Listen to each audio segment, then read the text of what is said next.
Ja witam wszystkich widzów w kolejnym wystąpieniu na żywo. Dzisiaj chciałbym przedstawić, tak jak napisałem to w opisie tego wystąpienia, plany na podróż dookoła Polski. Niestety ta transmisja nie jest już z podróży, chociaż zapowiadałem, że dzisiaj wyjadę, dzisiaj w niedzielę. No, takie miałem plany, niestety nie wyszły. Nie zdążyłem z przygotowaniami, bo dużo rzeczy musiałem przygotować na ten wyjazd. Najważniejsze oczywiście to koła. No to akurat zrobiłem. Koła są gotowe, są nowe obręcze, nowe szprychy. Nowe szprychy dlatego, że po prostu innego rodzaju obręcz i wtedy zmienia się długość szprych, także poprzednie szprychy byłyby za krótkie. Musiałem trochę dłuższe szprychy założyć. Jeszcze tutaj takie parę rzeczy zrobiłem różnych, na przykład odnowiłem powłokę malarską na powierzchniach zewnętrznych, żeby mi deszcz nie wyrządził krzywdy. A tutaj mogę pokazać na przykład jedną rzecz w przyczepie, którą zrobiłem. To jest tutaj te zawory do kuchenki. Pamiętacie, ja tutaj musiałem tak chwytać ten zawór trochę dalej i czasami o ten pręt się oparzyłem. Teraz już tutaj będzie otwieranie tutaj z daleka, więc będzie bardzo wygodne. To niewiele wystaje, o tutaj mogę pokazać. Także tutaj raczej nie będzie przeszkadzać taki wystający ten element.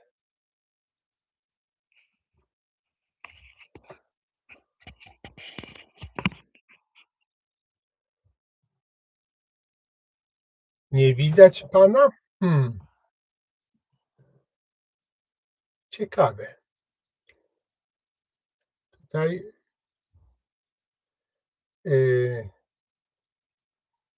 jest obraz, dobrze pokazuje mnie. Tak samo kamera, na kamerze świeci się światełko, że działa kamera, więc chyba coś tu, może widzę, że nie u wszystkich to jest.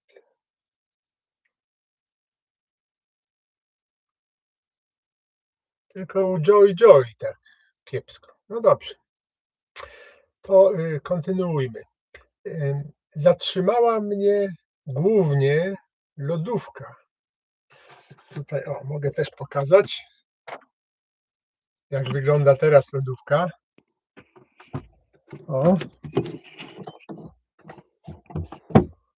Nie wiem, czy to będzie widać, momencik, zaraz. Dodatkowe światełko zapalę. Jak widać, cały ten mechanizm lodówki jest wymontowany, wszystko wymontowane. Niestety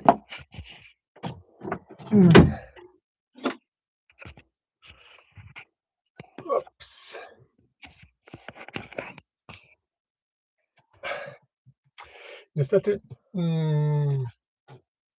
początkowa diagnoza przyczyn niedziałania lodówki była błędna. Założyłem, że zepsuł się tylko ten wentylator, który chłodzi z zewnątrz taki radiator. No i wymieniłem to niemalże już na sam koniec. Okazało się, że lodówka dalej nie działa. Prawdopodobnie ten zepsuty wentylator uszkodził również ogniwo Peltiera. Dlatego musiałem wszystko wymienić. Teraz tuż przed weekendem kupiłem taką lodówkę turystyczną. Yy, wy wy Wybebeszyłem ją, wszystkie te zespoły elektroniczne wymontowałem, no ale tak, to co, było w niej nie bardzo pasuje tutaj, więc też muszę to zmieniać. No i to jest dosyć pracochłonne, więc, najbliższy możliwy termin to jest wtorek wyjazdu, natomiast najbardziej realny to chyba środa, bo dzisiaj właśnie robiłem tą lodówkę i no, szło to dosyć opornie, więc, trochę trochę mi tu zejdzie z tym. Widzę, tu już ten kominek wymontowałem, tak, ten ogrzewanie i teraz mam tutaj tą szafeczkę w miejscu tego kominka.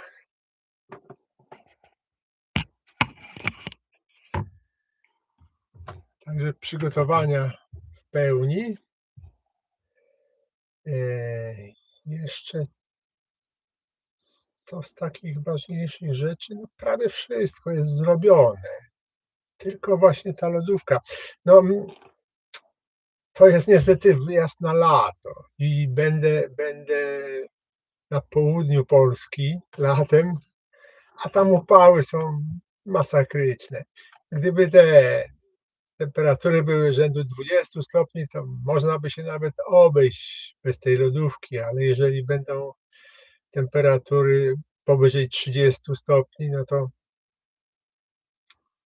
ta lodówka, daje powiedzmy te 15 stopni niżej, no to czyli że w lodówce będzie temperatura około 20 stopni przy 35 na zewnątrz. To i tak nie jest takie chłodzenie dobre, ale no nie będzie się tak żywność szybko psuła. Chrzanić energożerną lodówkę. No jest energożerna, rzeczywiście. Tutaj myślałem, żeby założyć lodówkę kompresorową, którą miałem, żeby ją z kolei wybebeszyć i tu, ale to z kolei ciężar jest duży. Teraz właśnie przygotowując się do tej wycieczki, stawiam na zmniejszenie ciężaru. Dużo rzeczy, postanowiłem nie zabierać. No niektóre zabiorę oczywiście, ale, część rzeczy, które, mm, używałem wcześniej, nie będę zabierać. Na przykład nie zabiorę tego, namiotu do tego prysznicowego, jak również tego prysznica na baterię, bo można po prostu o tej porze roku można się kąpać w jeziorach, rzekach, w wiaderku wody po prostu, wziąć wiaderko wody i się wykąpać na zewnątrz, nie ma problemu. No, jak będę się kąpał gdzieś, gdzie są ludzie, prawda, to będę się w slipach kąpał, a jeżeli będzie to pole jakieś kempingowe, no to będą natryski, więc tym bardziej niepotrzebny będzie ten namiot prysznicowy i ten, prysznic na baterię. Co innego zimą, bo ten namiot osłaniał od zimnego wiatru, tak. Latem już nie ma takiej potrzeby, więc tutaj ze 2 kilo mniej będzie.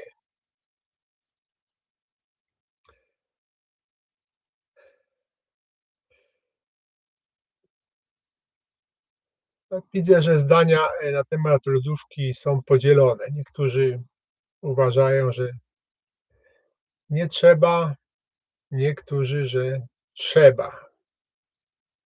No, tutaj jak dla mnie najważniejsze to nie jest żywność, tylko krople do oka.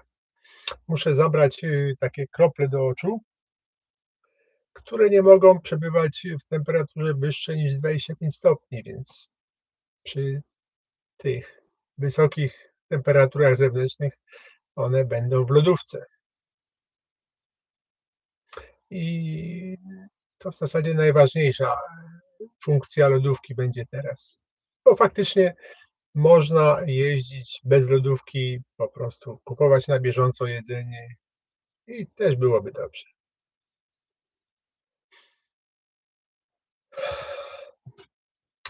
No i teraz, plan podróży. Na najbliższe dni w zasadzie tutaj już mam opracowany plan. W zasadzie prawie całe wybrzeże już mam opracowane. Później już będą kombinacje. Ale pierwsze dni to na pewno będzie tak, że jak wyjadę z Gdyni, to najpierw, tutaj w okolicach Pucka się zatrzymam na pierwszą noc. Następną noc chcę spędzić już na Helu. To będzie jakieś pole tam kempingowe. Widziałem, że jest. No, pod koniec maja to na pewno jest czynne.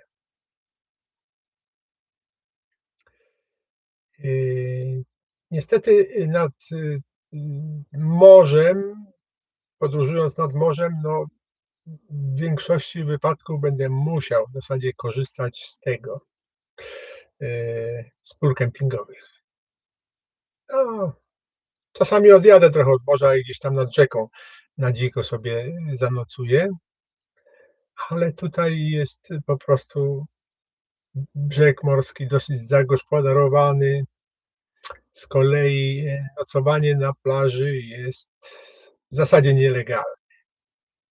Jeżeli położyłbym się na kocu i leżał, to okej, ale jeżeli tylko jakiś jest namiot czy przyczepa kempingowa, to już nie jest legalne. Więc pierwsze 3 noclegi to właśnie będą pierwszy taki raczej będzie na dziko gdzieś, mam nadzieję. Jak nie da się, no to nie, mam tam parę miejsc upatrzonych takich, w krzakach, że tak powiem, nad Zatoką Pucką. Ale jeżeli okaże się, że tam nie można, no to, chyba w Pucku gdzieś tam znajdę jakiś ten pole kempingowe. Później Hel, a później, następny trzeci nocleg z kolei będzie w miejscowości Dąbki bodajże. Tam, jest takie pole kempingowe w lesie, takie fajne w lesie. I tam.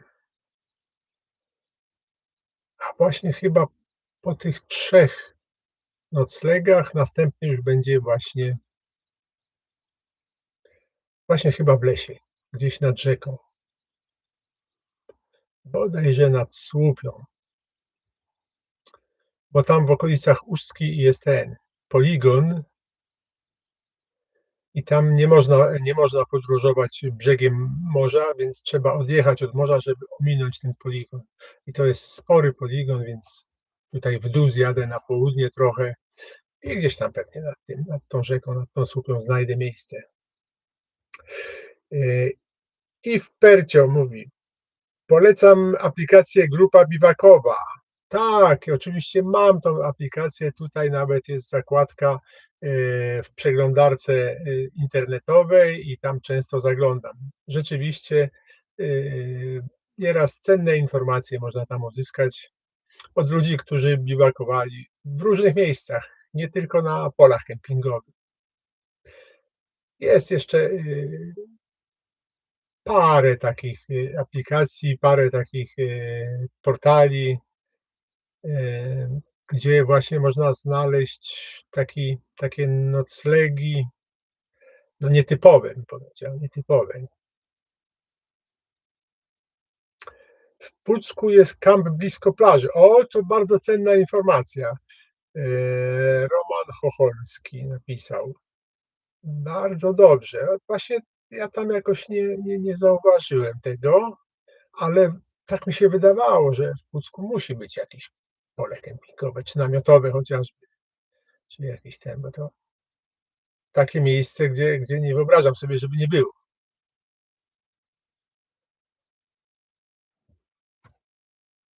Rower z napędem i przyczepką to najlepszy wybór. Nie zmieniłbym go na nic innego. Ja też, Antonio, ja też. A propos roweru, właśnie. Dzisiaj jest niedziela, to wczoraj odebrałem rower z serwisu, bo przed wyjazdem chciałem, żeby sprawdzili, czy wszystko w nim w porządku, czy tam silnik, bateria, koła i tak dalej. No i bardzo dobrze, bo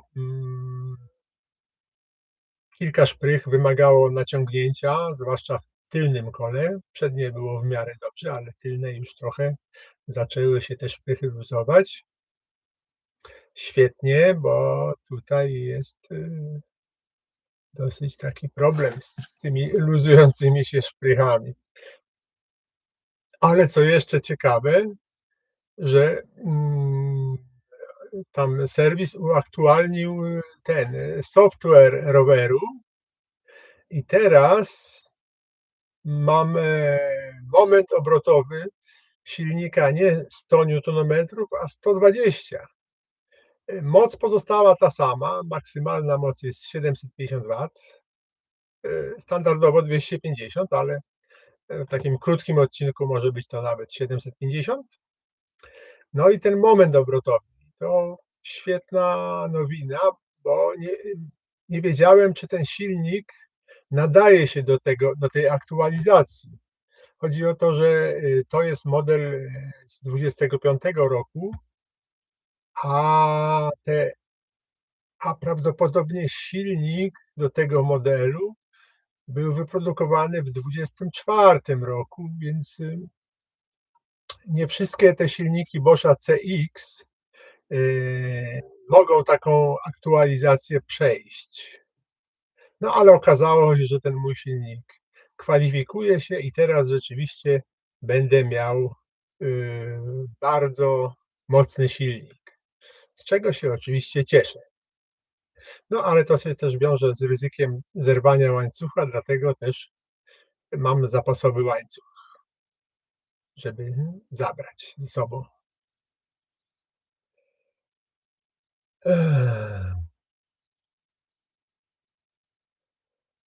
Łe, to obeznany pan jest. Tak, jeżeli tutaj chodzi zapewne Perciowi chodzi o te pola biwakowe. Tak, tak, ja tutaj planując różne trasy, szukałem po internecie różnych źródeł wiadomości i no nie przesadzając, ale tak ze 4-5 takich portali mam tutaj zaznaczonych w przeglądarce, w których wyszukuję informacje. Dąbki? Nie, to są dębki, dębki, tak jak tu ktoś napisał. O, i w Percio, właśnie, dębki. Tutaj to jest około tam od Helu będę miał gdzieś 50-60 kilometrów do przejechania.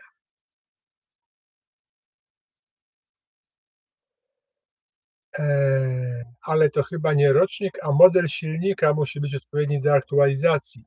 No tak, ale chodzi o to, że ten model CX, tak, bo chodzi o konkretny model CX. Nie każdy CX można aktualizować do tej wyższej mocy i wyższego momentu obrotowego. Ten model, ale tam są jeszcze oprócz tego oznaczenia, jeszcze są numery takie. I ja nie pamiętam dokładnie, jaki numer się kwalifikuje, ale ja tak patrzyłem po tym swoim numerze i tak wydawało mi się, że powinien być możliwy do zaktualizowania, no ale to zrobiła ta obsługa serwisu i cieszę się z tego, że mam teraz no, taki już bardzo mocny rower. 120 Nm i 750 W to już jest coś. Zwłaszcza, że jeszcze no tak 2 razy 250 W jest w kołach przyczepy, więc razem to jest dobry zestaw. Myślę, że góry tutaj mnie nie powalą.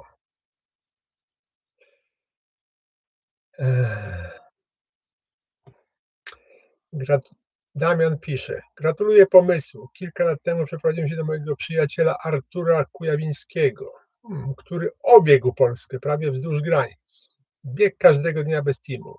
Zaczynał w Sopocie, kończył w Sopocie. No, jeżeli chodzi o biegi, to już ja bym nie dał rady. Niestety mam spore problemy z kolanami. Może tego nie widać, ale mam. To już jest.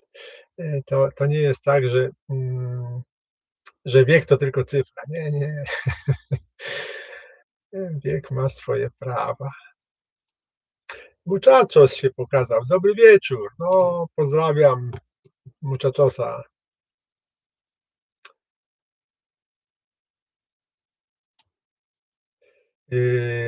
Kiedy miałaby się zacząć wyprawa? No, mówiłem. Najszybciej we wtorek, a najprawdopodobniej we środę, czyli za 2 albo 3 dni. Może zdążę na wtorek, może, nie? Bo tutaj jutro powinienem skończyć tą lodówkę cholerną. Jeszcze jakieś drobne rzeczy, jeszcze drobne. Więc tutaj ten. I następna sprawa.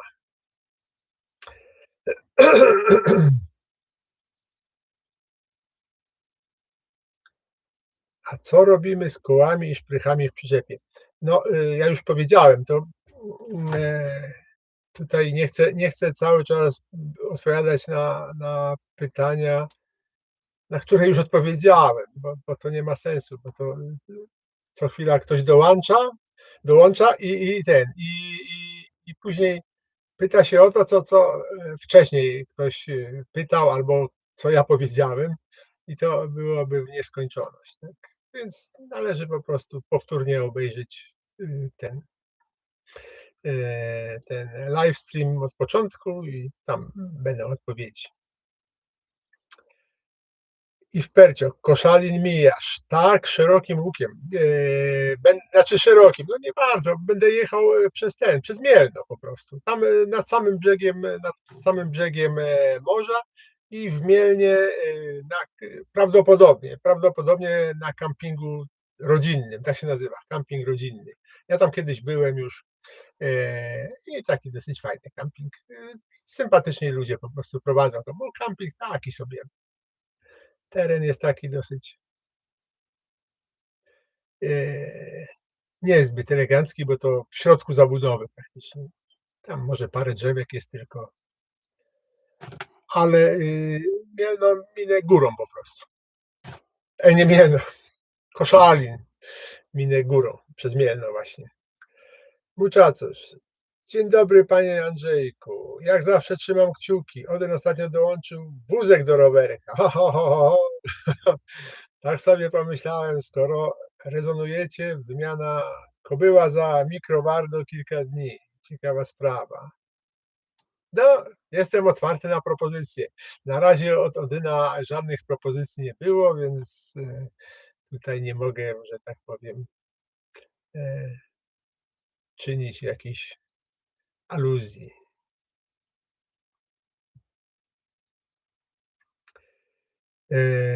Szerokim łukiem. Trafiłeś z tym tekstem. Tak, po prostu wszystkie duże miasta, większe, nie tylko takie duże jak Koszalin, ale jakieś inne większe, będę omijał. Nie będę pchał się przez miasta. Małe miasteczka, tak, no wsie to wiadomo, to już trudno ominąć. Ale duże miasta absolutnie.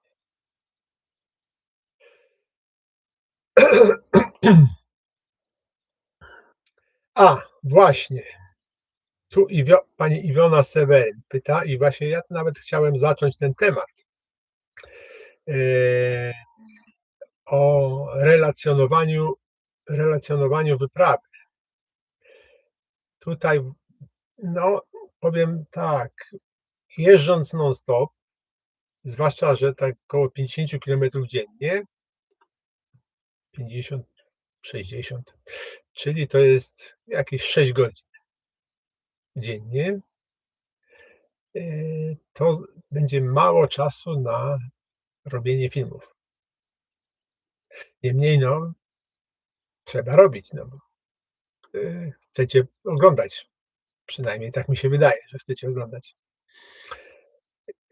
Pomyślałem, że zrobię to w ten sposób. Otóż, będę robił takie, no jakby to powiedzieć, takie reporterskie relacje, tak? Reporterskie relacje, powiedzmy gdzieś z 3 dni, około 3 dni. I tam będzie w zasadzie tylko takie, mm,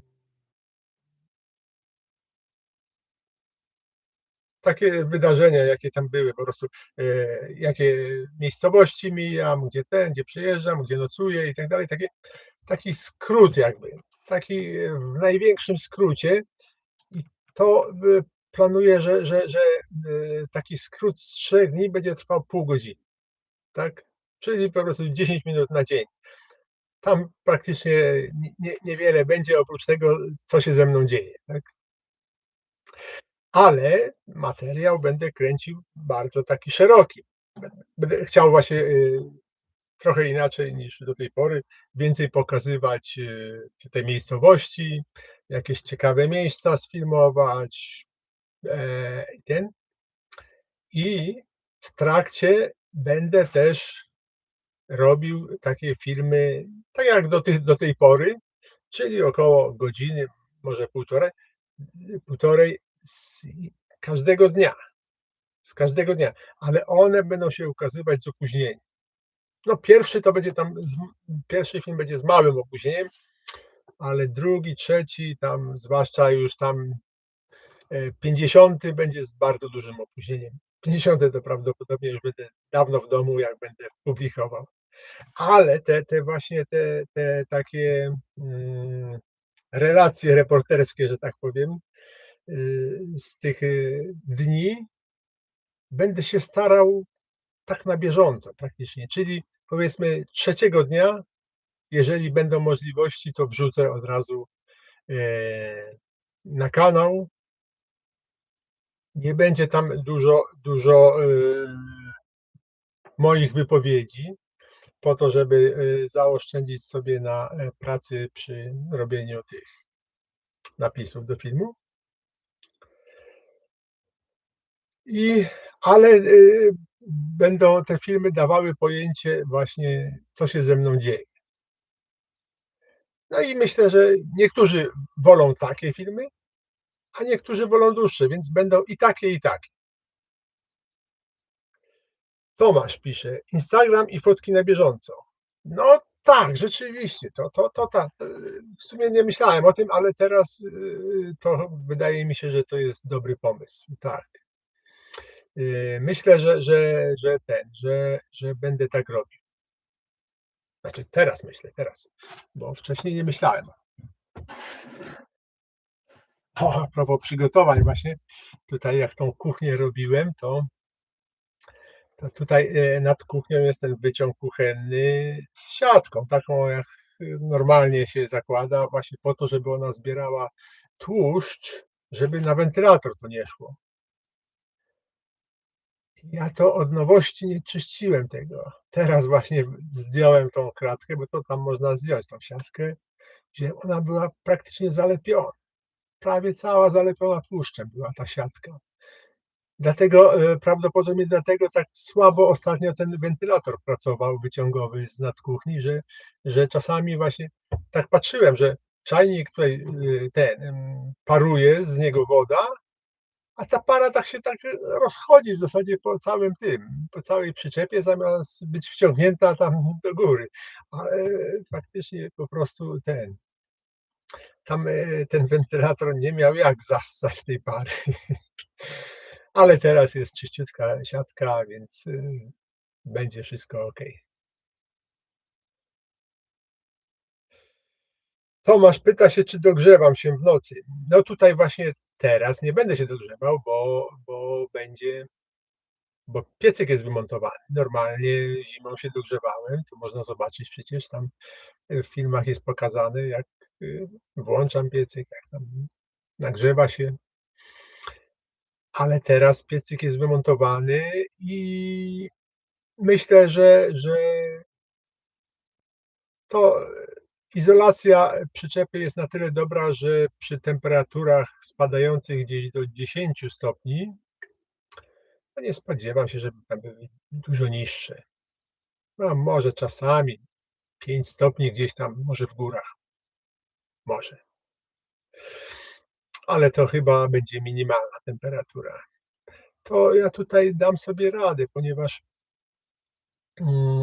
tak, ta przyczepa, powoduje, że izolacja tej przyczepy powoduje, że tutaj jest temperatura, zwykle wyższa do jakieś tam 3-4 stopnie niż na zewnątrz, tak? No i jeszcze, zabiorę ze sobą do przykrycia się koc, plus kupiłem taką, dosyć cieniutką, ale taką puchową kołderkę na takie zimniejsze noce.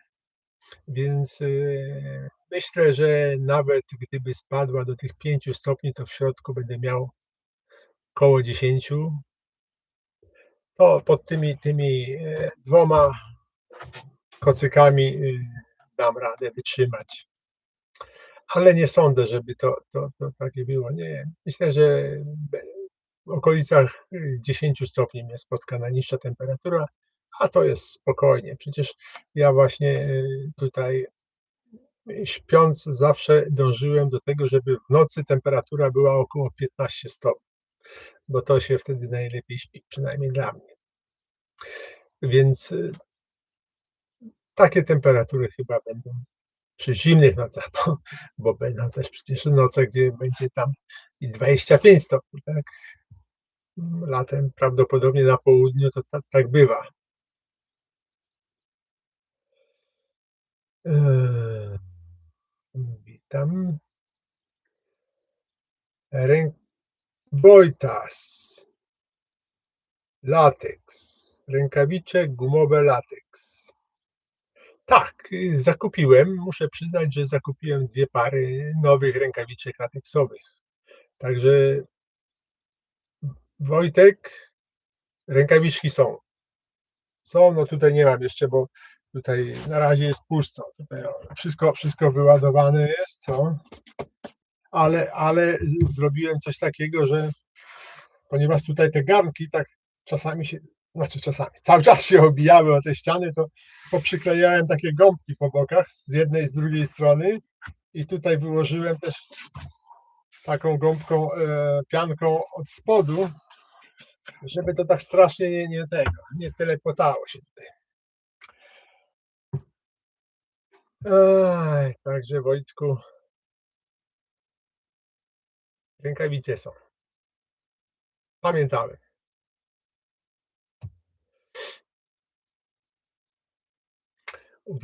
Uwielbiamy pana oglądać z 8-letnią córką. Do zobaczenia na Kaszubach. No, z tymi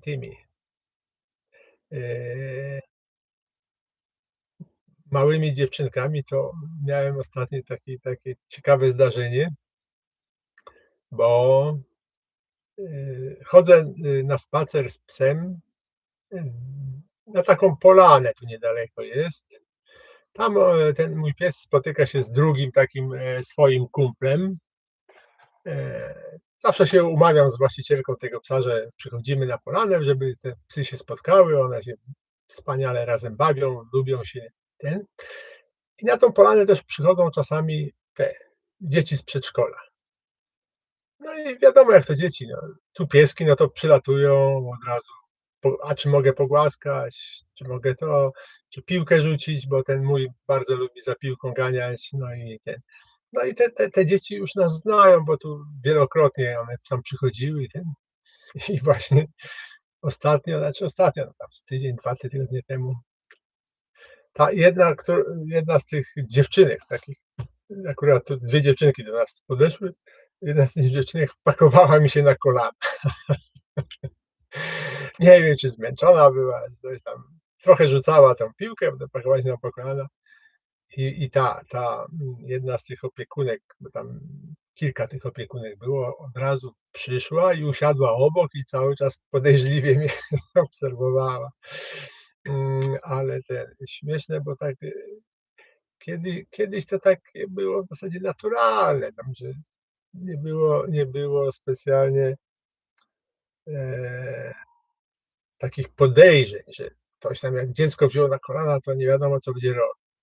A teraz aż strach. Zresztą sam się dziwnie czułem, bo mówię: „Kurczę, obce dziecko jakieś, nie wnuczek, nie wnuczka”, takie eee, dziwne czasy nastały. Eee, Wojtas, dać numer. Nie wiem, czy numer rękawiczek, czy numer telefonu. No, numer rękawiczek to mogę ci dać, Wojtku, ale numeru telefonu ci nie dam. Rękawiczki mam numer 11.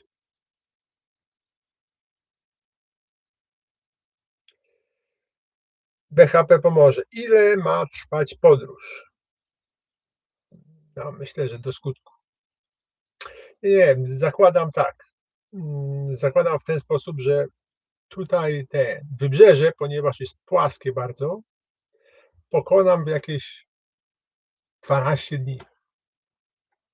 12 dni zajmie przejazd wybrzeżem. Przejazd zachodnią granicą trochę dłużej, bo i też jakieś ciekawsze rzeczy po drodze będą. Może chcę gdzieś tak odjeżdżać, nawet jeżeli coś ciekawego gdzieś w okolicy będzie dalej od granicy, to też podjadę. Ale to też nie więcej niż 20 dni. Więc, wybrzeże plus ta zachodnia granica to miesiąc, tak?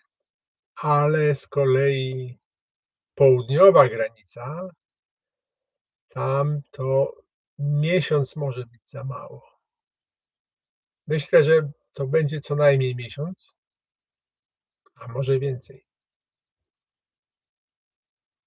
No i, tutaj ta wschodnia granica to też w miarę taka równy teren, w miarę, no oczywiście, więc dosyć szybko tu się przejedzie, 2 tygodnie i potem 2 tygodnie tam do tego, do Gdyni. Czyli tak 3 miesiące liczę, ale te 3 miesiące to takie, nie chcę powiedzieć minimum, ale taki powiedzmy, no, plus minus czas. A że nie lubię się spieszyć, więc, tutaj może być tak, że będzie to dłużej trwało i nie ma problemu. Faktem jest, że po drodze będę robił przerwy też, tak? Pierwszą przerwę już za miesiąc planuję zrobić. Po prostu, mam, koleżeński zjazd, y, w końcu czerwca, więc porzucę przyczepę gdzieś tam w krzakach, pojadę na ten zjazd i potem wrócę, będę kontynuował. Ale to gdzieś może mi tam tydzień zająć. No bo jak nam dobrze będzie, to będziemy dłużej balować. Szkoda czasu na krzywy las w okolicach Szczecina. Tak, tak. Ja mieszkałem w Szczecinie, i wiem dokładnie, co tam można zobaczyć, co tam ciekawego jest. Mieszkałem 30 lat w Szczecinie, więc tutaj tamte okolice znam. Nie, Szczecin ominę. Będę, w okolicach Szczecina, to będę nocował, nad jeziorem Miedwie. Prawdę mówiąc, to u kolegi, który mieszka nad tym jeziorem właśnie. Tam zamierzam nocować. Biohacker, do września damy radę. No właśnie, tak sądzę, że przede wszystkim, chodzi mi o to, żeby tak, zdążyć do połowy września. To są 4 miesiące, tak? Bo mówię, że będą przerwy jakieś tam, więc to może się wydłużyć. może się wydłużyć. Mogą być nawet 4 miesiące, ale no, wielokrotnie już mówiłem, nie lubię się spieszyć. Pewnie dlatego też opóźnienie jest, z tą przyczepą, że przy modernizacji jej, przy tym remoncie też nie spieszyłem się.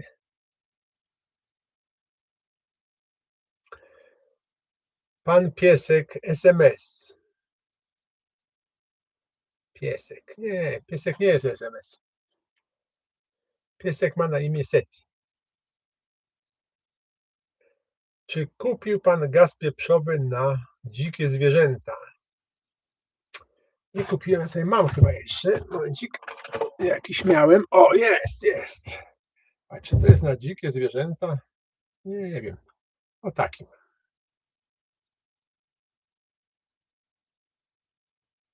Ale być może po drodze coś kupię, bo tutaj nie ma problemu, żeby po drodze sobie coś dokupować, co będzie potrzebne.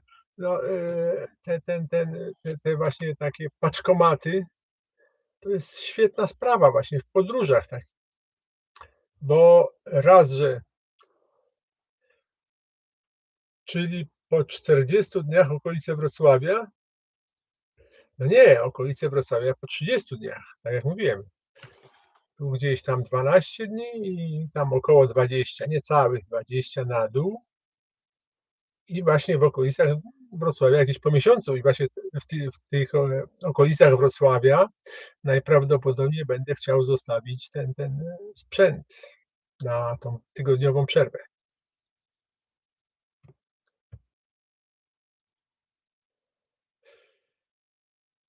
Eee, eee, CETI, tak jak ta heavy metal kapela? Nie. Otóż polski programisto, nie, ja może źle mówię, niezbyt dobrą dykcję mam, to jest SETI przez S. SETI. To imię ten pies ma po faraonie. Seti, czyli ojciec Ramzesa. Bo poprzedni nasz pies nazywał się Ramzes. Na Podkarpaciu przyda się na niedźwiedzie, bo tam atakują. Gaz pieprzowy pewnie. Tak, i tutaj no myślałem trochę o tym, jak tam w tych rejonach się poruszać.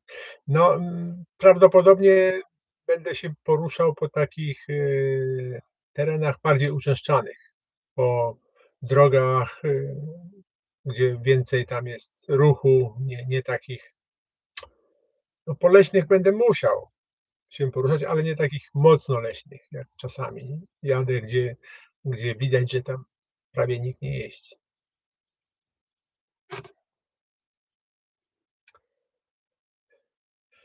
Dobrze, że zdąży pan przed sezonem Wybrzeże przejechać. Tak. Ja właśnie tak planowałem, bo faktycznie w sezonie jest tu mnóstwo ludzi, mnóstwo.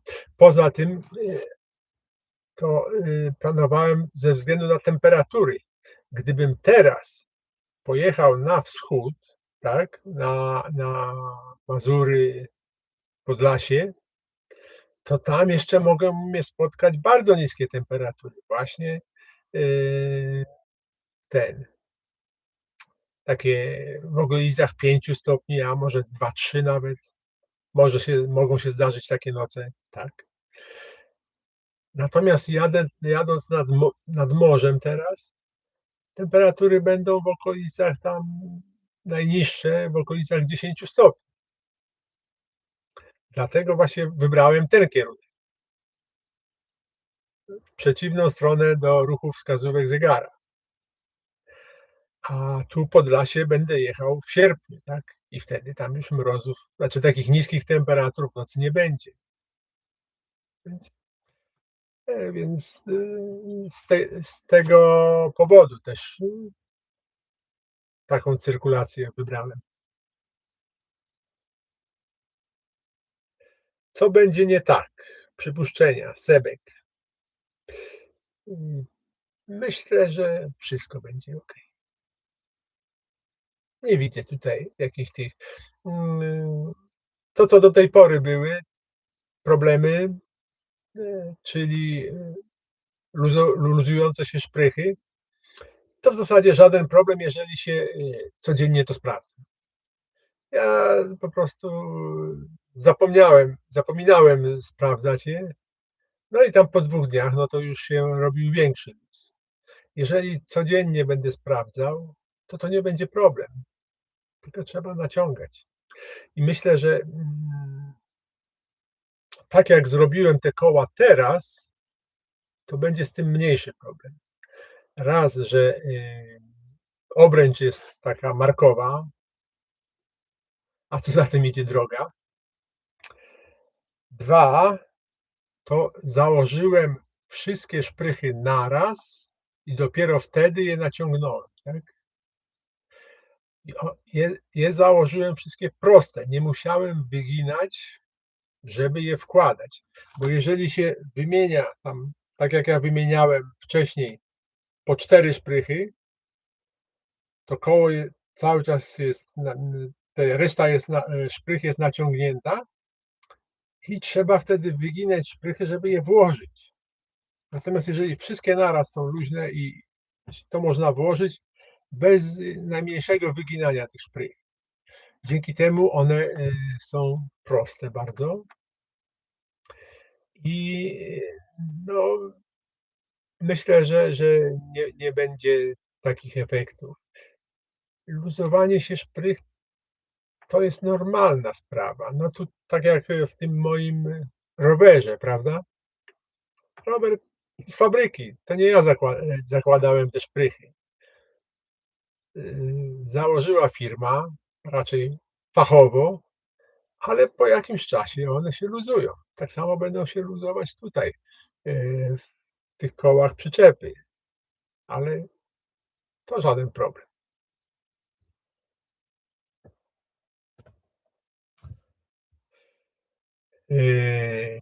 Daniel pyta się, co na kleszcze pan zabiera? No, pomyślałem właśnie. Na kleszcze zabieram 2 szczepienia przeciwko odkleszczowemu zapaleniu mózgu.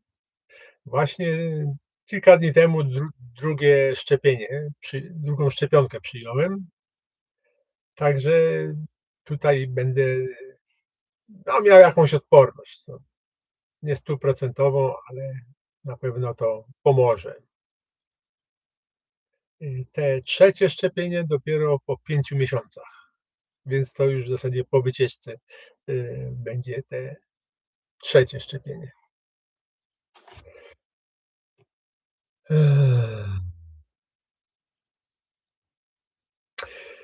Pani Iwona Sewerin pisze: mogłaby pana jakaś telewizja pokazać? W końcu taka podróż to jest coś. Tutaj powiem ciekawą sprawę. Otóż program drugi telewizji kiedyś zwrócił się do mnie z propozycją tego zrobienia reportażu o mnie. Tak? Pani napisała maila z tym, ale to było w czasach, kiedy telewizją rządził niejaki Kurski. No i po prostu grzecznie odmówiłem pani. Nie pisałem żadnych inwektyw, nic na ten temat, tylko powiedziałem, że byłoby tak dosyć niezręcznie pokazać się w telewizji, którą zarządza Kurski. To tak a propos telewizji. No, od tamtej pory już więcej propozycji nie miałem z telewizji.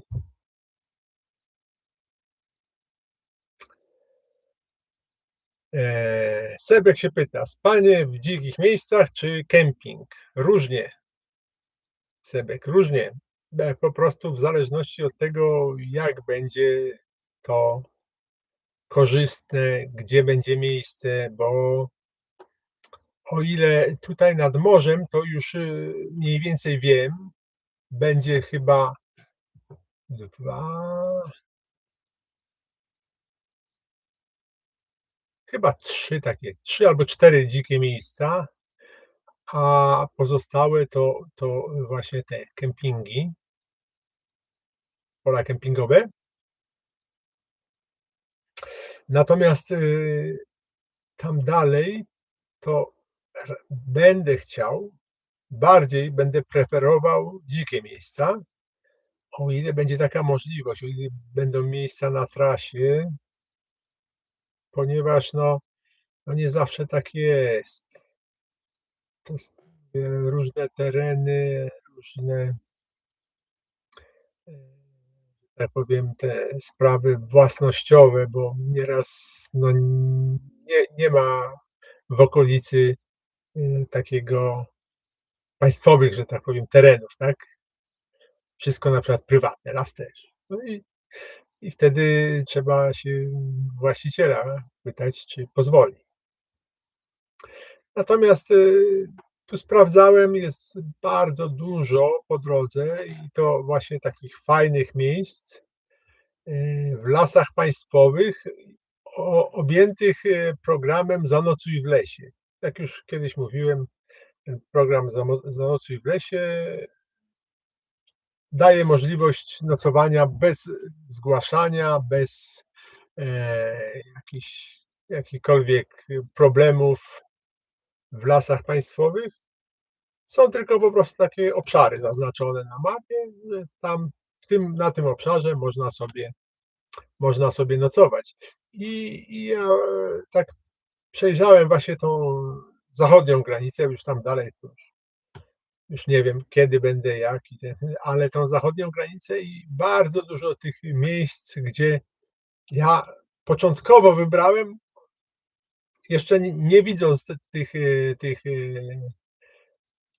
obszarów, „Zanocuj w lesie”, to właśnie, tam były akurat te. Także myślę, że tutaj będzie mi się to dobrze zgrywało, czyli zupełnie legalnie, a jednak, dzikie miejsce, tak?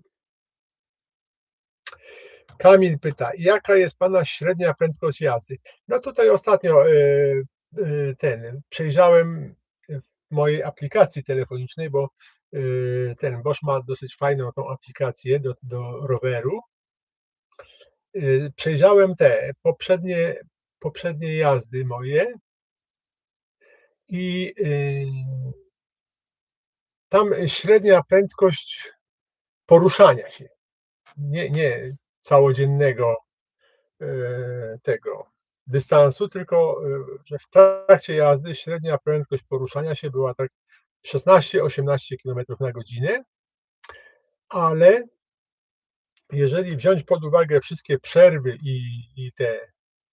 i postoje, to wychodziło mi gdzieś, 10 kilometrów na godzinę, że jeżeli, przejeżdżam te 50 kilometrów, no to z tymi przerwami wszystkimi będzie to około 5 godzin.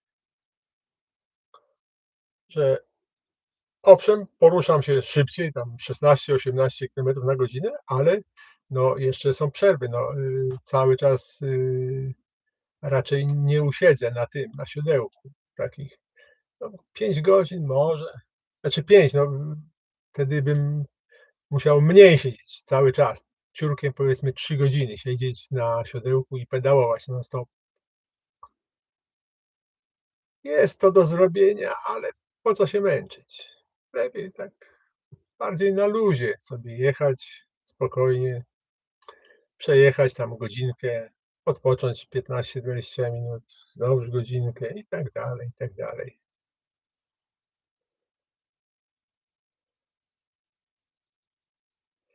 Morfeusz: „To może zgłoś się do TV Republika, tam Kurski nie jest prezesem”. No, doceniam humor.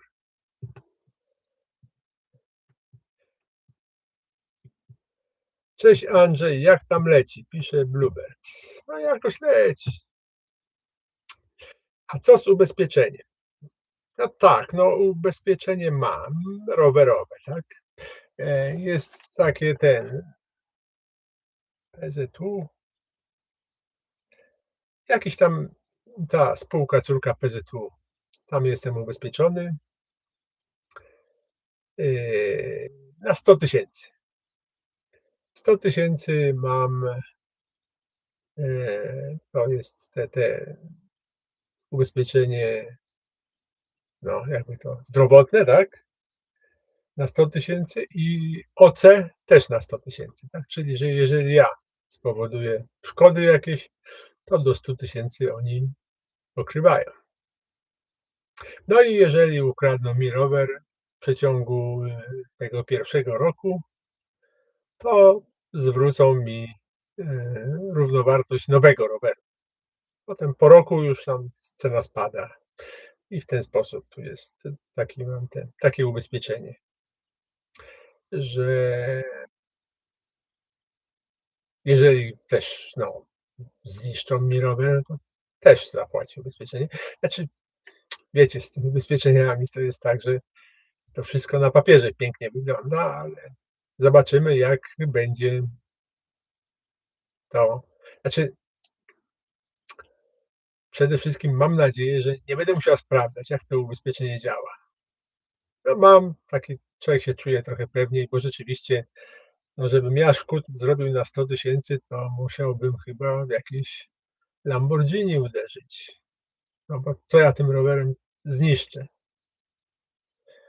No chyba, że ten rzeczywiście z jakąś wielką bym wyjechał wprost pod takie dosyć drogie auto i ono uderzy w ten, znaczy drogie, no 100 000 to takie nawet ten, nie musi być bardzo drogie, ale nowe. Oj. Kujawsko-Pomorskie czy pan odwiedzi? Pyta Marcin. No nie, nie, ono tak bardzo w środku leży. No, mazowieckie to gdzieś tamtego, wielkopolskie chyba też nie, łódzkie na pewno nie. Mm, te raczej województwa to tak, teraz pomorskie, później zachodniopomorskie, lubuskie, dolnośląskie, opolskie, później chyba jest podkarpackie, tak? Nie, małopolskie. Tak, małopolskie, podkarpackie, tam lubelskie. Także te w środku, które są, to nie, nie. I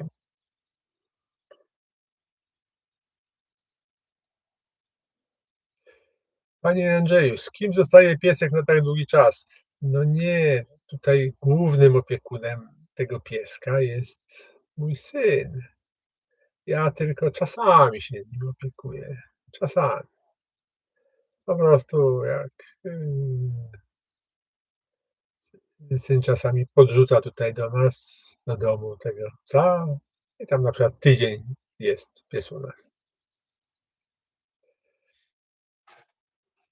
Więc, nie, pies nawet tego nie będzie tak, że tak powiem, nie odczuje nawet specjalnie mojej nieobecności, bo gdyby to był mój pies, to bym go zabrał po prostu ze sobą.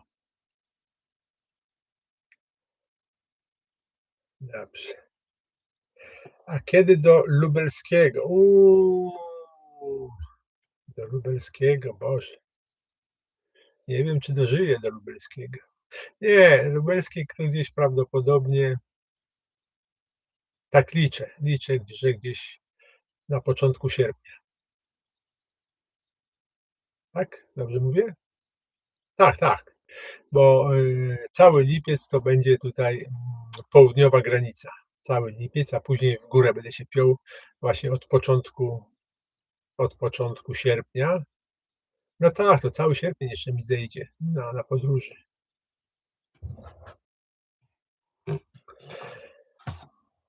Tomek pyta, czy kalkulował pan budżet na całą podróż?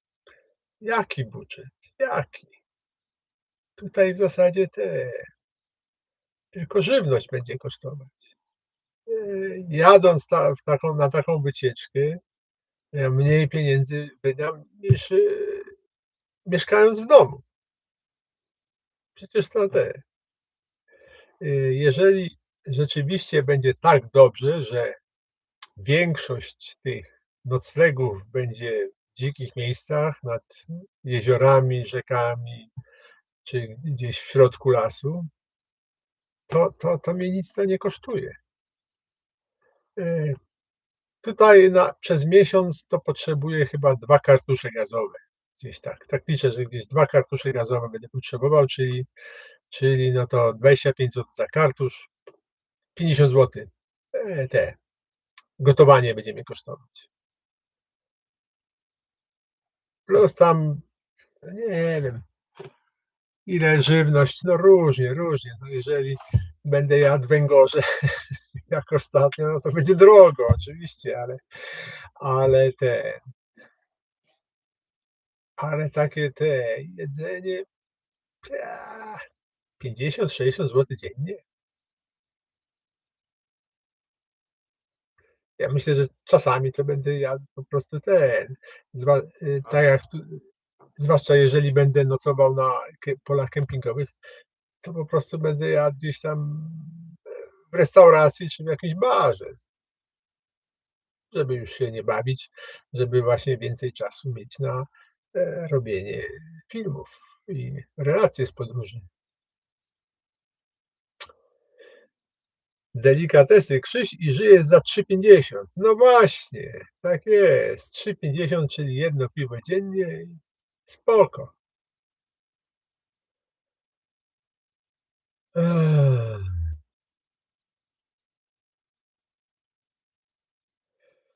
Czasem nad jeziorem jest kemping płatny, a kawałek dalej nie biorą opłat nad tym samym jeziorem. No nie, chyba wszędzie już biorą opłaty. Tak nie jest, tak. Opłat tylko, nie biorą tam, gdzie nie ma pola żadnego kempingowego czy prywatnego terenu. Tu się w ostatniej podróży przecież jak, zatrzymałem się nad jednym jeziorem, gdzie była tablica z napisem „teren prywatny”, to mimo że tam nic nie było, totalnie nic. Nawet ten, wychodek, który tam był na miejscu, był zamknięty na kłódkę, czyli, y, praktycznie nie było żadnych usług, ze strony właściciela, a jednak musiałem zapłacić za pobyt tam, tak, 30 zł. Więc nie, takich miejsc to nie wiem, chyba nie ma, gdzie ktoś ma teren nad jeziorem, nad rzeką i przyjmuje gości, nie biorąc opłat. No, może się zdarzyć, może, ale raczej nie liczyłbym na to.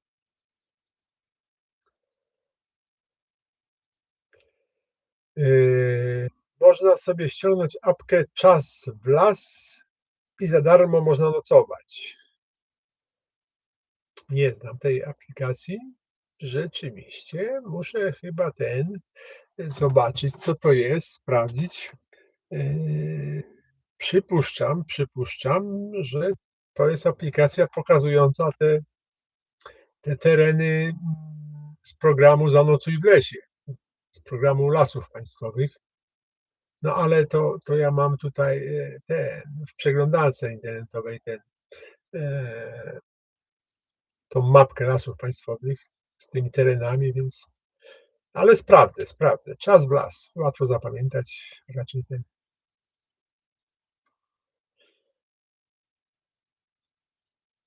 Mm. O, Mira się odezwała, ale my chcemy kolację jeść w kamperku, a nie w knajpie. Prawda, Beata? No, Beata nic nie mówi, to chyba nie ma zdania na ten temat. Ale tak, nocując, w dzikich miejscach, no jestem skazany na siebie, na robienie sobie jedzenia. Ale no, na takim helu, prawdopodobnie jak będę tutaj za kilka dni, no to pójdę na jakąś rybkę sobie tam zjeść, do pobliskiej, tej knajpy czy tam jakiejś tej, fast fooda. Dlaczego nie? trzeba zobaczyć, co oferuje miejscowy folklor.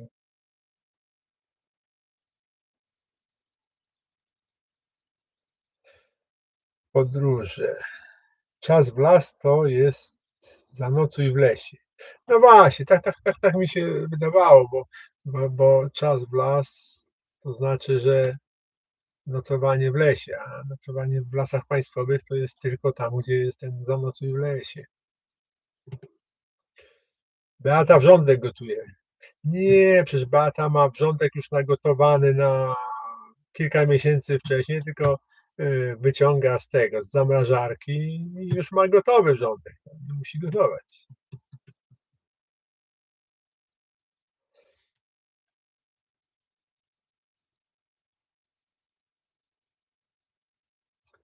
Sebek, oglądam pana od pierwszego filmu i dziś pierwszy raz piszę. Sebek, to dopiero się nauczyłeś teraz pisać? Kurczę, brawo! Lepiej późno niż wcale.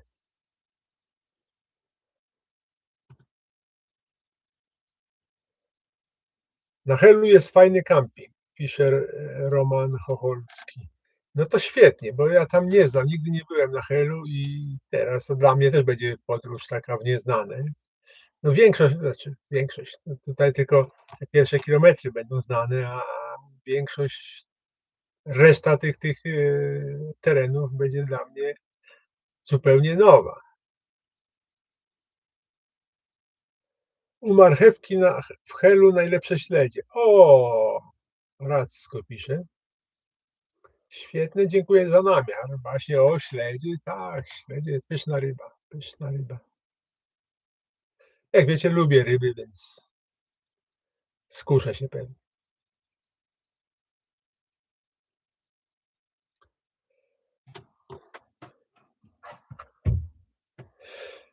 Sebek wyjaśnia z tym pisaniem, że chodzi o szacunek do pana.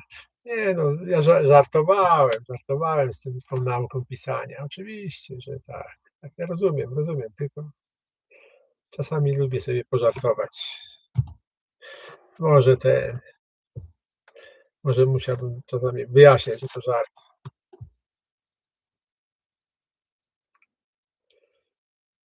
Wojtek, coś się z tobą dzieje.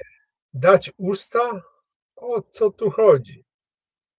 Wojtuś,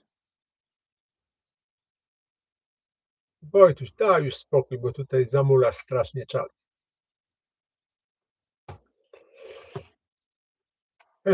Biohacker pisze, na plaży to można nocować bez opłat. No właśnie, przygotowując się do wyprawy, też sprawdzałem prawne aspekty nocowania na plaży. No nie jest tak całkiem, nie. Tak jak wcześniej mówiłem, jeżeli pójdziemy sobie z ręcznikiem, nie wiem, może leżakiem, położymy się tam, no to prawdopodobnie, znaczy to w zasadzie chyba nawet prawnie jest, że nikt nie ma się prawa przyczepić, tak? Ale już wszelkie takie, no, sprzęty służące nocowaniu, czyli namiot, hamak może, ale taki hamak, no, z namiotem, czy przyczepa kempingowa, no to już chyba, to już raczej nie jest dopuszczalne. Nie jest dopuszczalne.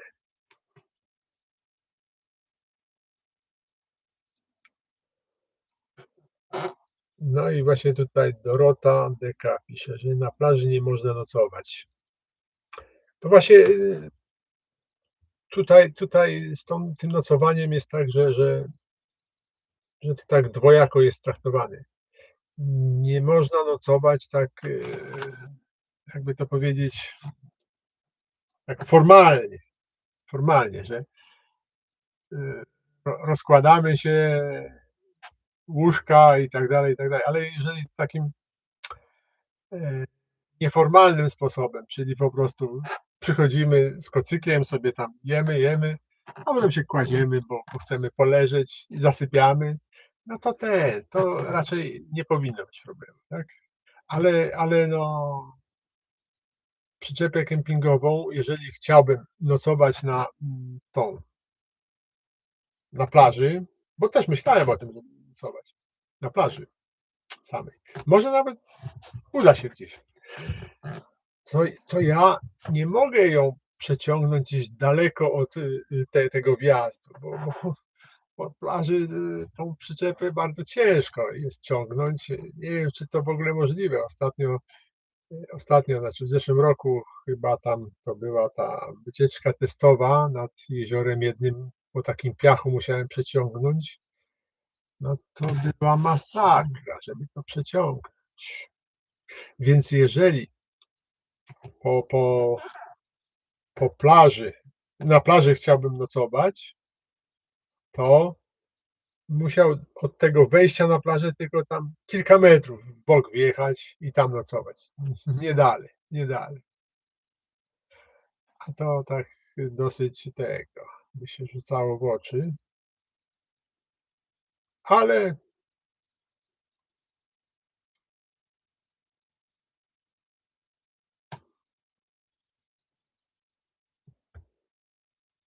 ale jakoś tam może spróbuję, może spróbuję. Yy, czy myślał pan, żeby jechać z jakimś przesłaniem dla kogoś? Wiecie, ja mam takie dosyć ambiwalentne opinie na temat tego typu rzeczy. Na przykład motocyklista, ten, który tam dużo jeździ motocyklem, a mówi: teraz pojadę motocyklem, nie wiem, do Paryża dla tego i tamtego. No nie, chłopie, ty jedziesz motocyklem dlatego, że to lubisz. Jeżeli ty jesteś motocyklista, tak, cały czas motocyklem jeździsz, to jeżeli pójdziesz pieszo do tego Paryża, to wtedy uznam, że robisz to dla niego, tak? A jeżeli jedziesz motocyklem, to jedziesz dla siebie. A przy okazji tam sobie zrobisz popularność. Więc dla mnie to takie jest śliskie dosyć, że ludzie, którzy lubią coś robić, robią coś, ale mówią, że my to robimy dla kogoś tam. No nie, oni robią to dla siebie, bo lubią to robić. Jeżeli taki właśnie, no już ten przykład będę dalej podawał, motocyklista mówi, jeździ tym motocyklem, ale schodzi na przykład z motocykla i mówi: gdzieś wysprzątam tutaj brzeg tego jeziora, tak? Zrobię to dla tego i tego. W porządku, super, ale no mówię, jeżeli ktoś, nie wiem, kajakarz sobie całe życie kajakiem idzie, pływa po rzekach i mówi: a teraz tą rzeką to popłynę dla tego i tego. No nie, takich rzeczy nie robiłbym, nie będę robić. Dorota pyta, czy w jakichś mediach społecznościowych będzie pan publikował na bieżąco przejechane kilometry? No, już to mówiłem, że tak, że będę starał się takie reporterskie skróty z dni robić, ale codziennie nie będę ich wrzucać, bo to będą krótkie, takie 10-minutowe, więc tam co 3 dni będę wrzucać. Natomiast tu mi jeden człowiek podpowiedział, już nie pamiętam imienia, żeby na Instagramie wrzucać fotki z tego, czy tam jakieś takie krótkie rolki. I chyba to zrobię właśnie tak. Na Instagramie będę tam na bieżąco wrzucał te fotki, bo to tak z tego telefonem zrobię i od razu wrzucam na ten. To nie zabiera mi praktycznie żadnego czasu, tak? I to wtedy będzie można niemalże po paru minutach zobaczyć.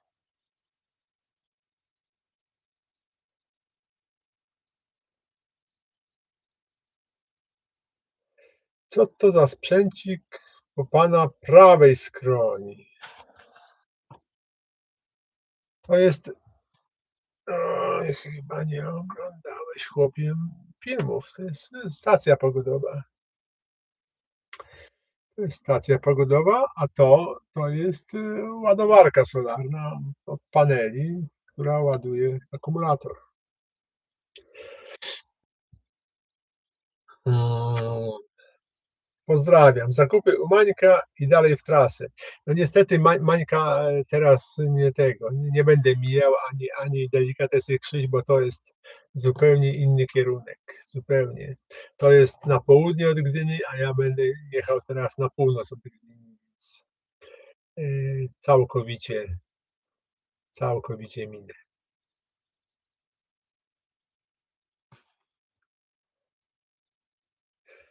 Instagram to by link się przydał, żeby w opisie. Aha, dobrze, faktycznie. Ja tutaj, słuszna uwaga, biohacker, słuszna uwaga. Nie pomyślałem o tym.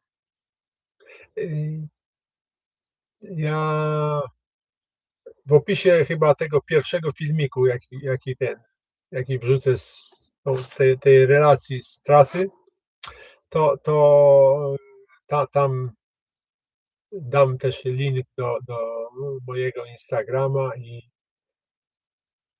i wtedy tam na bieżąco będzie można sobie popatrzeć, gdzie jestem. Niemalże na bieżąco. No i po minucie już jest zdjęcie dostępne. Nie wiem, może nawet szybciej.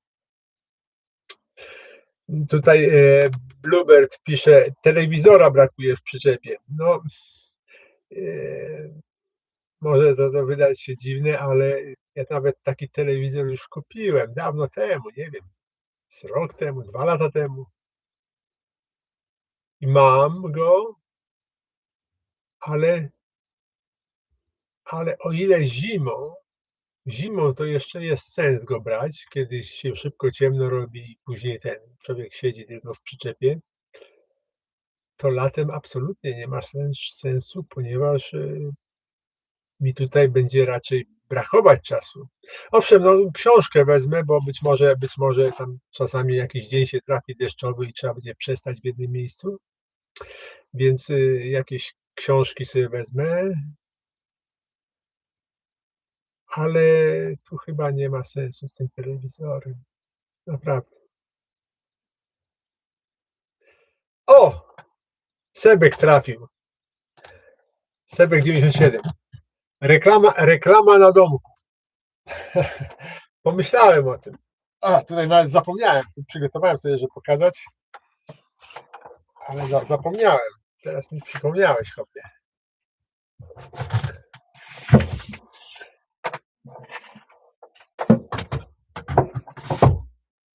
Otóż zamówiłem naklejki na drzwi z tyłu, żeby ci jadący za mną, czy oglądający się za mną widzieli. Jedna naklejka taka,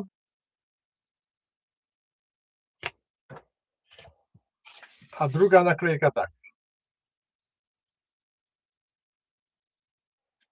To będzie tam z tyłu na drzwiach.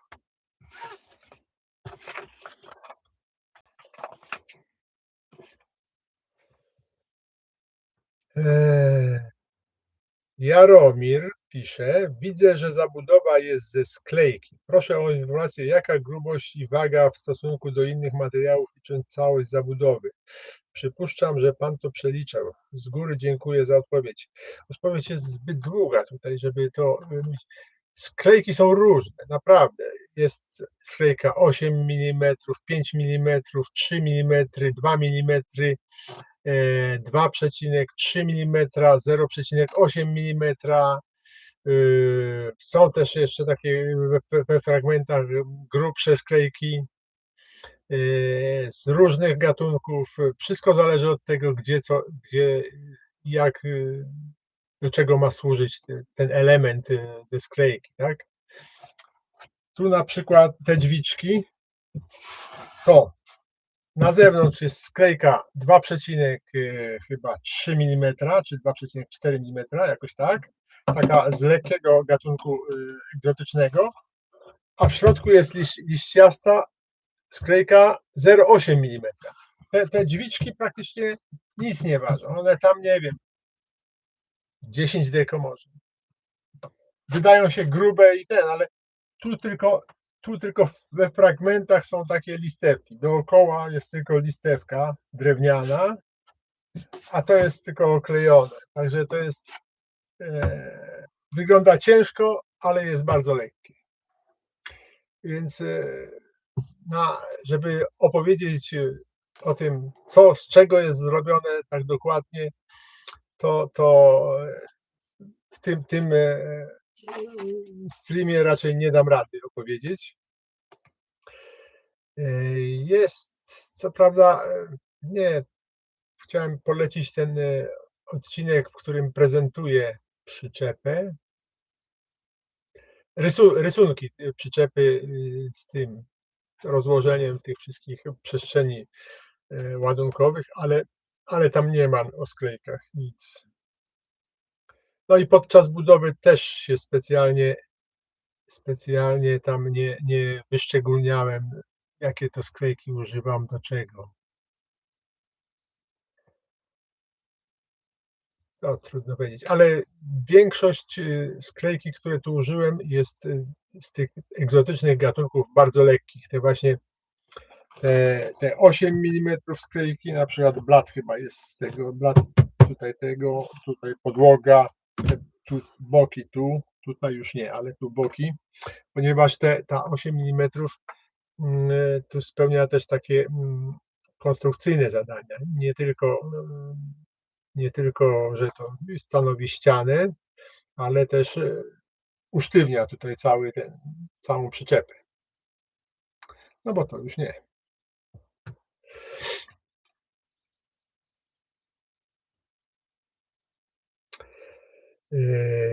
Jakie CB radio?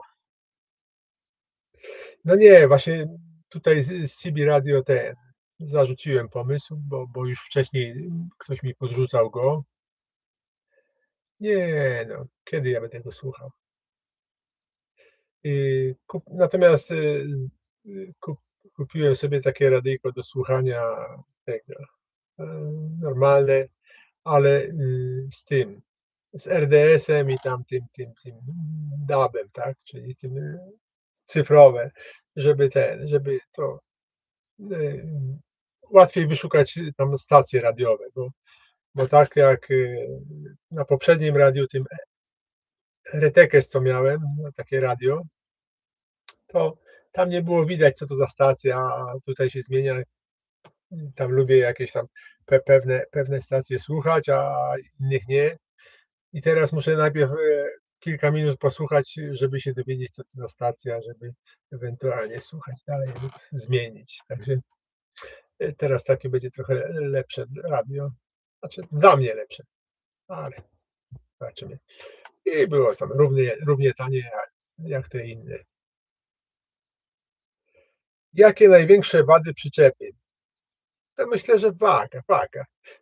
Wszystko tutaj jest super. Znaczy super, no może się to mało skromnie brzmi, ale wszystko jest super, naprawdę. Tak mi wygodnie z tym i tego, ale no ze względu na wagę, no to są czasami problemy, tak? Bo raz, że w tym piachu się mocniej zapada i podjazdy jakieś, i na przykład już takie bardziej strome górki to już omijam, bo żeby znaczy chodzi na przykład, nie zjeżdżam tak po takim stromiźnie nad jezioro, bo później już bym musiał tą wielokrążkiem wyciągać przyczepę, i to by długo trwało, więc dlatego unikam takich miejsc. Natomiast reszta jest super, naprawdę wygodna. No mówię, mało skromnie brzmi, ale naprawdę wygodna jest ta przyczepa.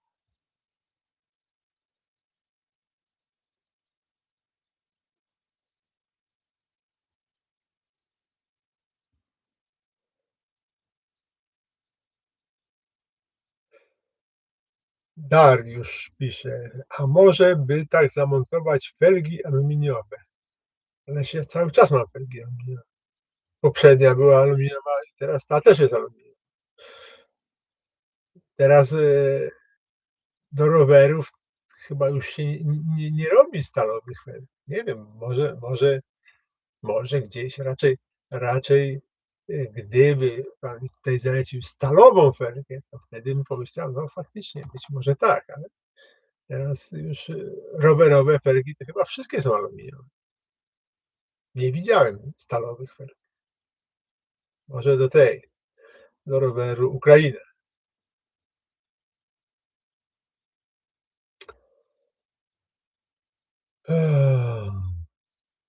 Co to jest RDS-em? No, RDS to jest taki system, który, oprócz, tego przekazu, fonii, przekazuje też informacje o tym, o danej stacji. Na przykład program pierwszy Polskiego Radia, tak? Jeżeli ustawię ten, to radio z RDS-em mi wyświetla program pierwszy Polskiego Radia. Czasami jeszcze tam inne teksty, na przykład nazwa audycji, nie wiem, Lato z radiu, tak? I tam na tym pasku, gdzie się to wyświetla, ten tekst leci. Program pierwszy Polskiego Radia, Lato z radiem, witamy słuchaczy i tam różne inne rzeczy, tak? Bo to jest od dawna znany system, tylko w takich małych radiach często to nie jest stosowane, tak? Takich malutkich. W radiach samochodowych to chyba we wszystkich już jest RDS. Natomiast w tych przenośnych, a zwłaszcza takich mikroskopijnych, to rzadko jest. A tutaj właśnie kupiłem takie radio, gdzie od razu widzę, jaką stację ustawiłem. O! Leonitio. Andrzej, pozdrawiam z Meksyku. Jestem Antonio. Zainspirowały mnie twoje przygody w lesie ze świetnym projektem przyczepki. Jest fantastyczna, gratuluję. Otóż ten czat jest tłumaczony automatycznie na bieżąco, ale nie. Tutaj wygląda na to, że tutaj napisane zostało po polsku. Ciekawe. Co pan zrobił ze starą przyczepą? Sprzedałem. A co miałem robić? O, jest Beata. Pozdrawiamy, Beatko. Jeszcze leci, no jeszcze chcę tam z pół godzinki, tak? No tak, do 22 kończymy, bo tutaj muszę pracować, żeby chociaż w tą środę wyjechać. Bo tutaj jeszcze sporo zostało, sporo. Znaczy, no, przede wszystkim ta lodówka, no i myślę, że jutro cały dzień będę musiał spędzić, żeby tą lodówkę skończyć. Przeróbkę tej lodówki turystycznej na tą przyczepową. No jestem na dobrej drodze, już tam mam to już rozpracowane, tak? Bo najgorzej jest ten początek, gdzie jeszcze nie wiadomo, jak to złożyć. Ale już wiem jak, więc widzowi chodziło o całe alufelgi. Rozumiem, czyli po prostu bezszprychowe koła. Ale to już tłumaczyłem wcześniej, że po pierwsze bezszprychowe koła przeważnie są też bez silnika, ale ja chcę mieć koła z silnikiem, więc nie mogę wziąć tych kół bezszprychowych, takich pełnych i włożyć do nich silnik. Nie da się. Są koła 20 cali z silnikiem, tak. Są te takie z tym bezszprychowe, z takimi, no, tymi szprychami aluminiowymi, tak, są, ale one są do tylniego koła. Nie ma takich, znaczy nie ma, źle mówię. Nie widziałem takich. Nie widziałem takich, żeby były do przedniego koła. Różnica między przednim kołem a tylnim jest taka, że przednie koło ma rozstaw montażowy 10 centymetrów, a tylnie 14. Mi tutaj się nie zmieści te 14 centymetrów. Muszę mieć rozstaw 10 centymetrów, ten montażowy rozstaw. Więc nie mogę takiego włożyć, bo są takie rowery rzeczywiście z silnikami w piaście tylniej, ale to jest piasta tylnia i tam jest szerzej, bo musi się zmieścić zębatka. Dlatego tam jest 14 centymetrów, a z przodu tylko 10. Więc te koła nie będą pasować do mojej przyczepy. Musiałbym zmienić tą ramę mocującą i ona by wystawała kilka centymetrów poza obrys przyczepy.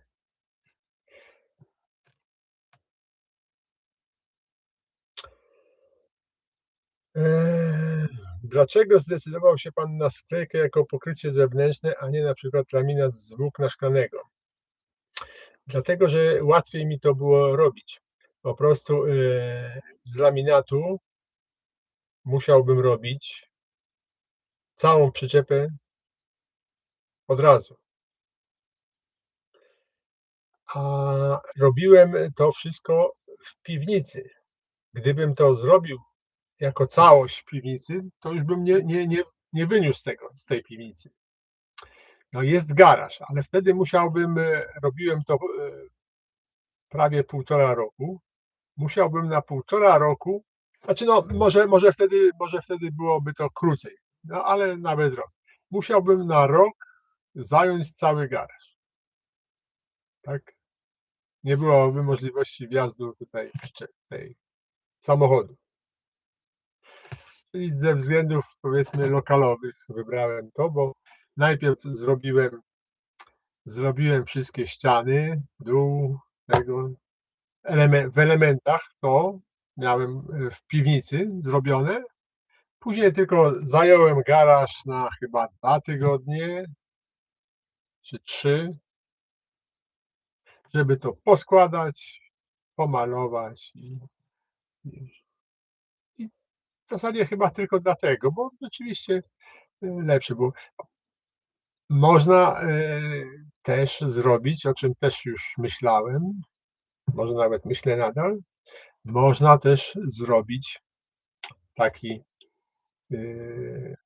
składaną przyczepę z elementów właśnie z takiego laminatu poliestrowo-szklany albo epoksydowo-szklany, tak? Rzeczywiście można by zrobić i wtedy taka przyczepa z takich składana byłaby świetna dla ludzi, którzy mieszkają na przykład w bloku, gdzie mogą właśnie ją rozłożyć i wstawić sobie do piwnicy tam na zimę, a no wiosną sobie, znaczy nie wiosną, tylko wtedy, kiedy chcą wyjechać, biorą te elementy, składają na podwórko, pakują się i jadą. Tak, można by też tak zrobić. Myślałem też o tym.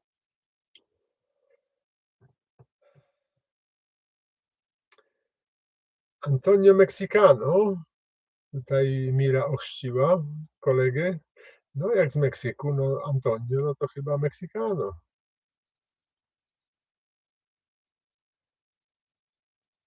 No Tomku, Tomasz pyta, mam pytanie, jak śpisz w przyczepie, wyprostowane czy na siedząco?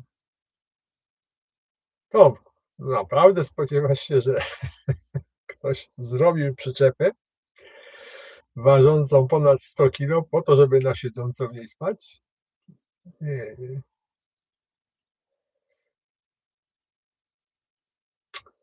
Czy stosował pan klej do gwintu w tych luzujących się szprychach?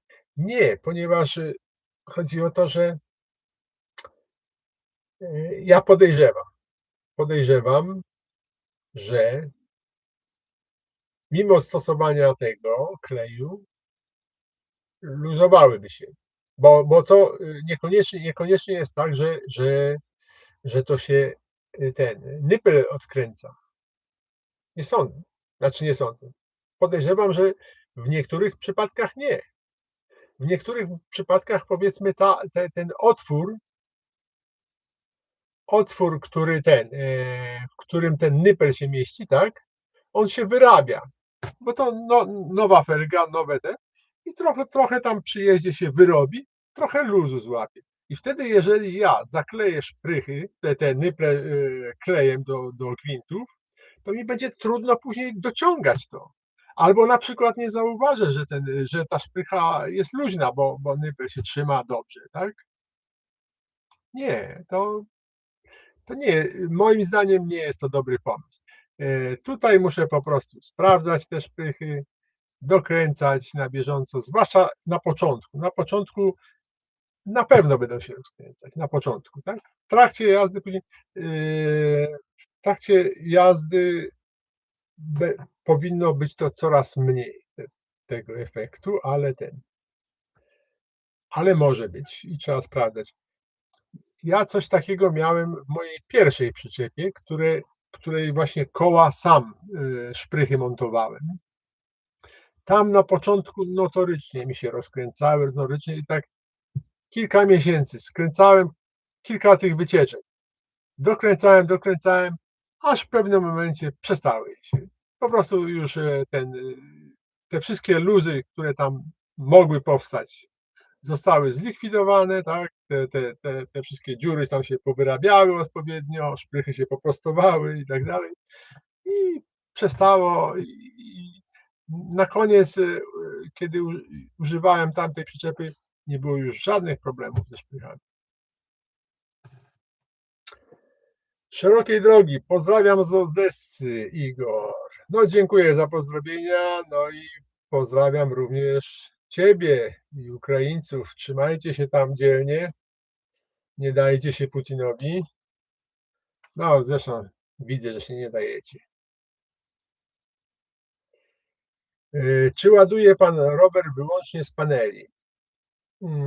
Tak, jeżeli będę nocował na dziko, to tylko z paneli, bo innego prądu u mnie nie ma. Natomiast jeżeli będę, tak jak teraz na początku, będę tutaj na wybrzeżu często nocował na polach kempingowych, no to nie ma problemu, to będę się podłączał do prądu, bo to wygoda jest. Podłączenie takie do prądu na polu kempingowym, nie trzeba tam patrzeć, czy cień nie pada na panel, tam odpowiednio je ustawiać, czy podłącza się i wszystko działa, tak? Ale myślę, że tak 70 do 80 nawet procent tych ładowań to będzie z paneli.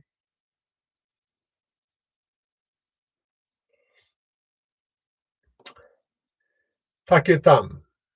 Jak z wentylacją w takiej małej kajutce? No właśnie, no, tutaj siedzę zamknięty i wentylacja cały czas chodzi. Tutaj, jak mówiłem, jest jeden duży wentylator wyciągowy, 120 mm o wydajności około 100 m3 na godzinę, tak?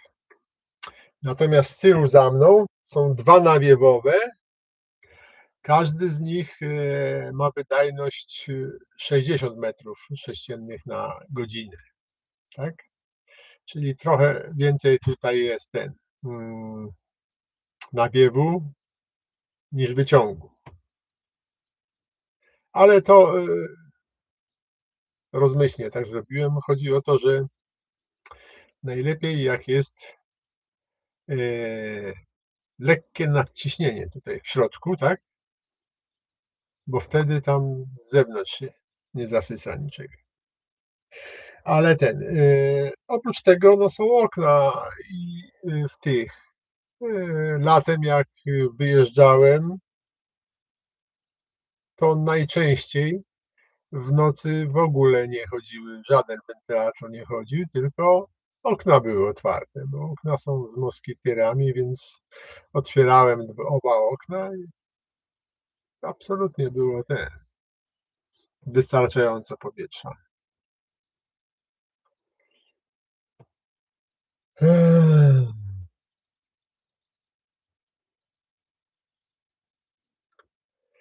Czy myślał pan o przyczepie dwuosiowej z dyszlem, żeby ciężar przyczepy nie obciążał roweru?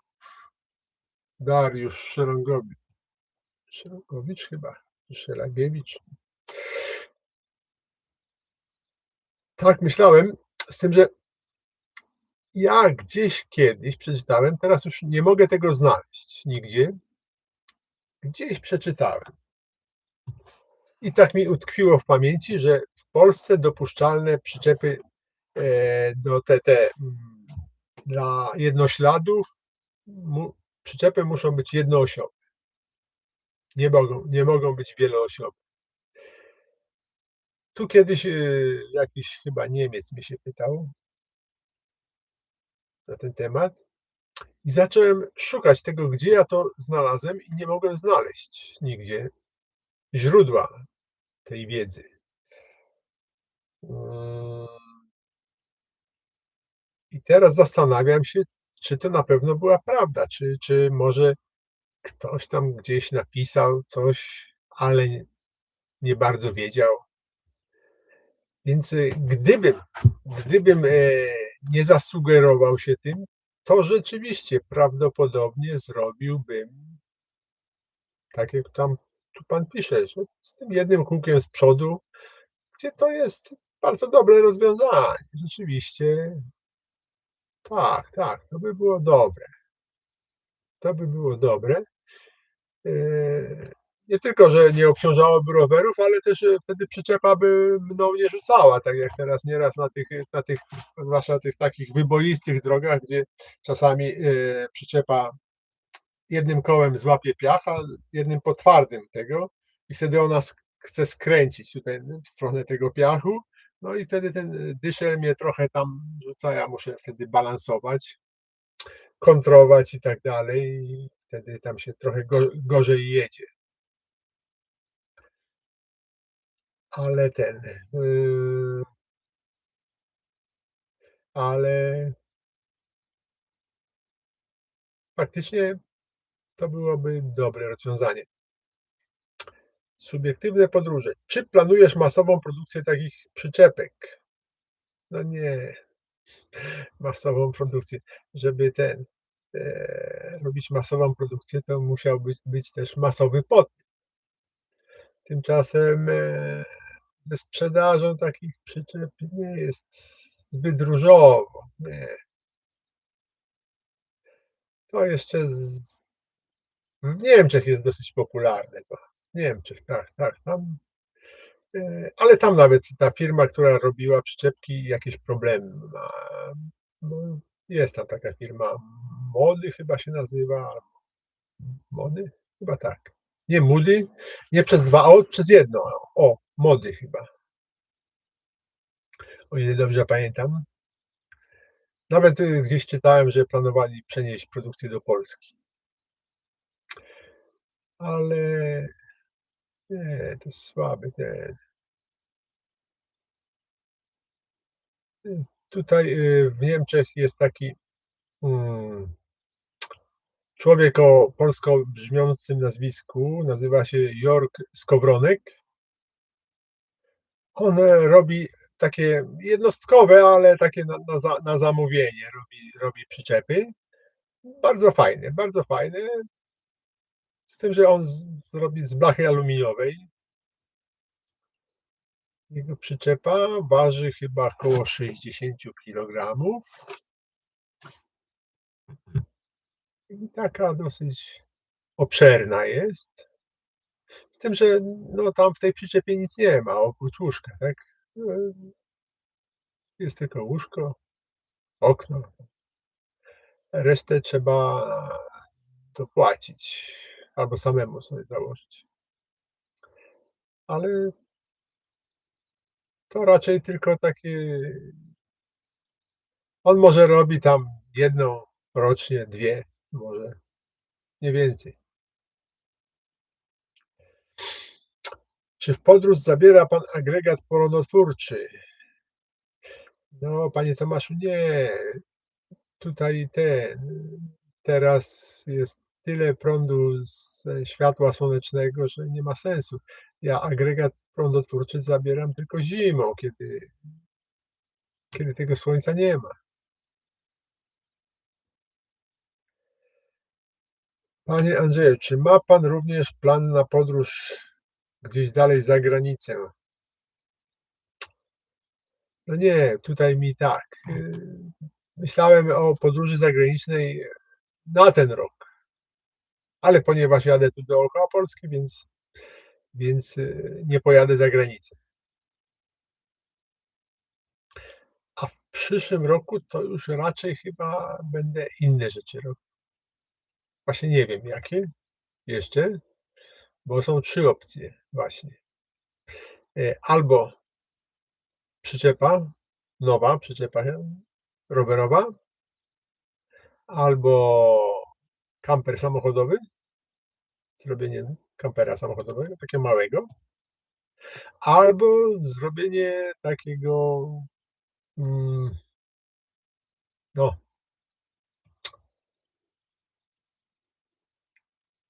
takiej łódki, no,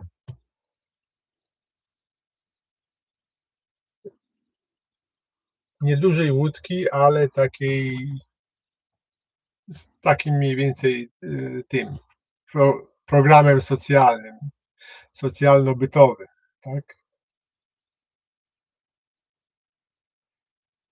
Nie wiem, ta łódka to chyba najmniej prawdopodobny kierunek, że tak powiem, mojego rozwoju.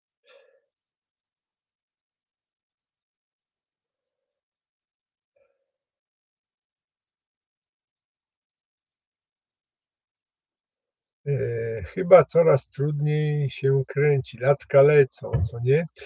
Tak, tak, znaczy trudniej nie, to może i tak, ale ja tutaj teraz przecież cały czas się przygotowywałem. To nie jest tak, że ja tylko tutaj robiłem filmy, czy modernizowałem przyczepę. Właśnie tutaj dużo czasu też zajmowało mi kształtowanie kondycji fizycznej, więc, no nie obawiam się, jeżeli chodzi o kondycję. Naprawdę,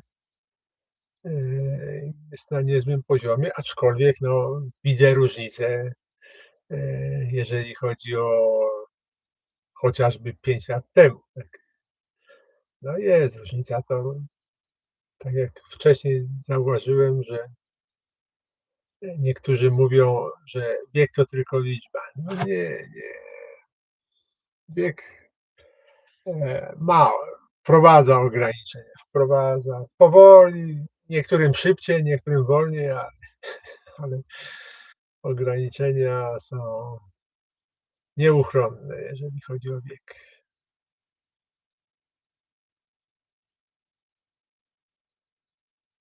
Andrzej, rower przyczepa tylko.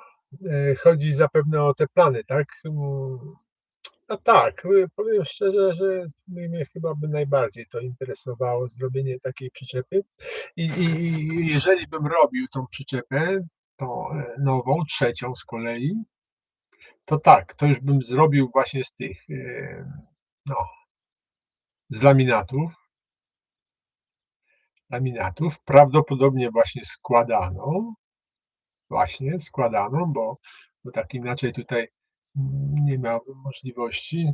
No mówię, nie chcę na całą zimę, bo to akurat zimą bym robił. Nie chcę na całą zimę garażu zajmować, bo akurat zimą najbardziej potrzebny jest garaż. Eee, i ten i ona by była, no, jeszcze inna niż te 2 poprzednie. I prawdopodobnie, to nie chcę tutaj na 100% powiedzieć, prawdopodobnie zrobiłbym ją dwuosobową, gdyby była możliwość spania 2 osób. A to dlatego, że łatwiej będzie mi ją sprzedać później, bo takie jednoosobowe to wydaje mi się, że są trudniejsze do sprzedaży, a dwuosobowe już bardziej.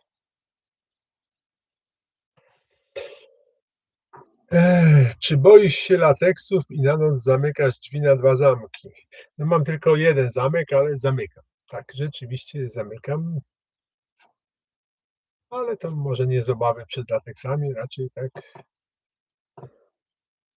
z obawy przed zaskoczeniem. Nikt nie lubi być zaskakiwany, że śpisz sobie, a tu nagle ktoś drzwi ci otwiera.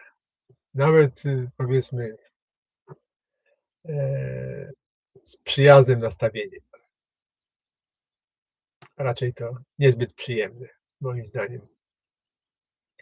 Dlatego, nawet jak wchodzę tutaj w dzień, powiedzmy, wychodzę tam, nabrać wody, tutaj przychodzę z powrotem gotować, to zawsze jak wchodzę, to zamykam, e, drzwi, żeby nie otwierał, tylko wtedy, kiedy ja chcę, żeby były te drzwi otwarte. A nie myślał pan o włóknie węglowym? Ależ oczywiście, że myślałem. Właśnie, tutaj tą następną przyczepę, gdybym robił gdybym robił, to już właśnie jakąś z super lekkich materiałów, ponieważ, no, dwuosobowa to będzie trochę większa i, no, musiałaby być lekka. Taką lekkość można tylko przy włóknie węglowym uzyskać. Nie da się z innych materiałów zrobić lekkiej przyczepy. Tak. Yy, Sebek pisze: „Bieg to umysł”. Tak, właśnie o to chodzi,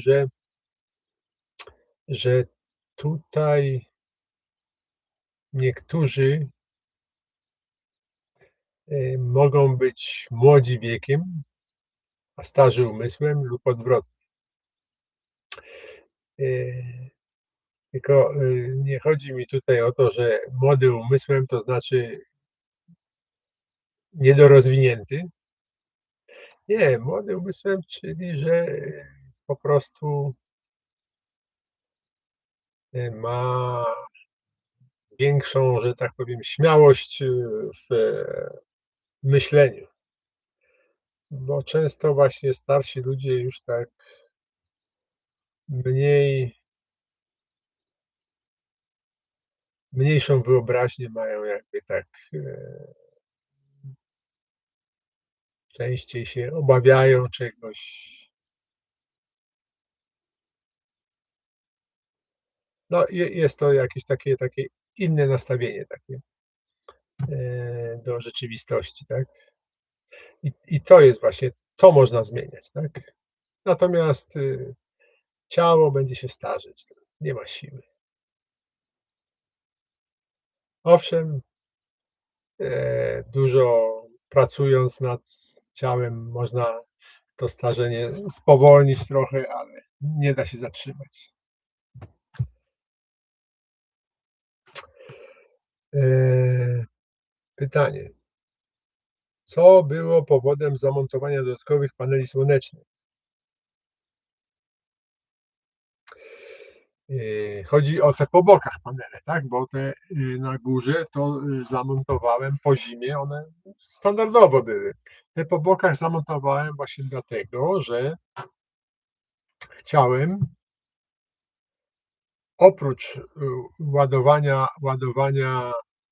tych baterii kół przyczepy w trakcie jazdy, żeby jeszcze ładować baterię roweru, ponieważ mam 2 baterie, to jedna jest w rowerze podczas jazdy, a drugą planuję po prostu tutaj w środku podłączać do ładowania. Tak, żeby to, tak jak tutaj Odyn mówił na swoim kanale, żeby to było perpetuum mobile, tak?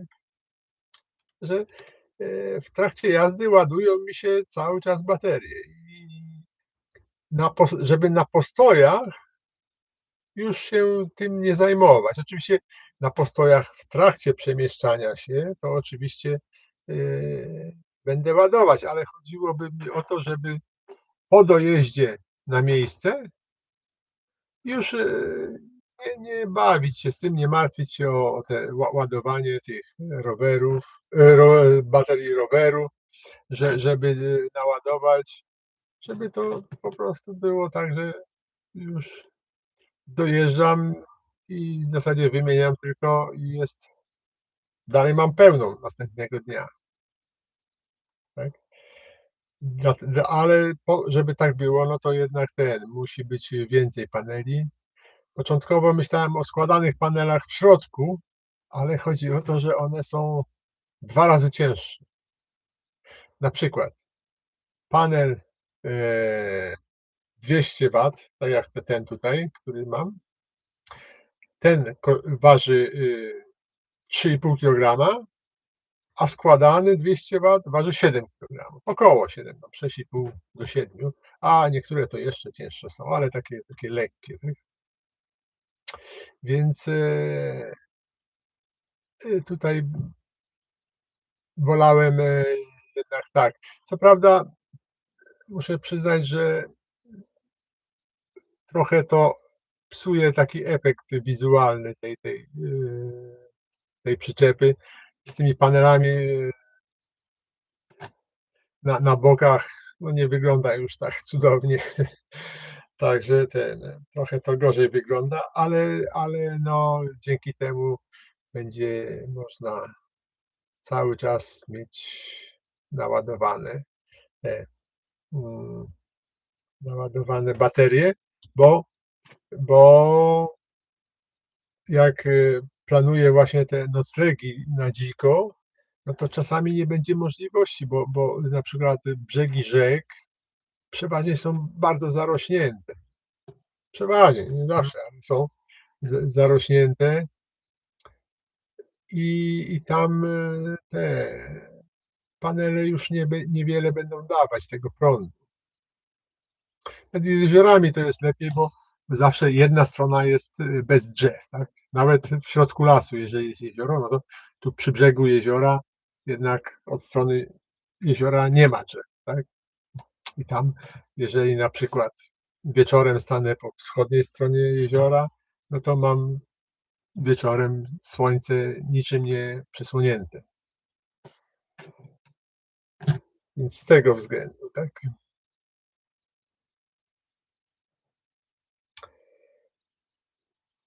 No to widzę, że dochodzi już właśnie, tak sprawdzam czas, bo tutaj już jest 21:57, będziemy powoli kończyć. Yy, a tutaj subiektywne podróże pyta: „A co z rowerem na noc? Kto pilnuje?” No, rower w nocy to ja, po prostu przypinam łańcuchem, tak na wszelki wypadek, aczkolwiek czasami też nie przypinam. No jak teraz, zimą jak jeździłem, to nie przepinałem, ale, teraz latem to już będę przypinał, bo już ruch w lasach jest dużo większy. I jeszcze, wracając właśnie do tego, nawiązując do tego tematu, to redukując trochę właśnie, te obciążenie przyczepy, ciężar sprzętu, to zrezygnowałem z tego namiociku, tego tarpa, którego woziłem, bo tam, no, dwie takie tyczki cały czas musiałem wozić, razem z tym tarpem.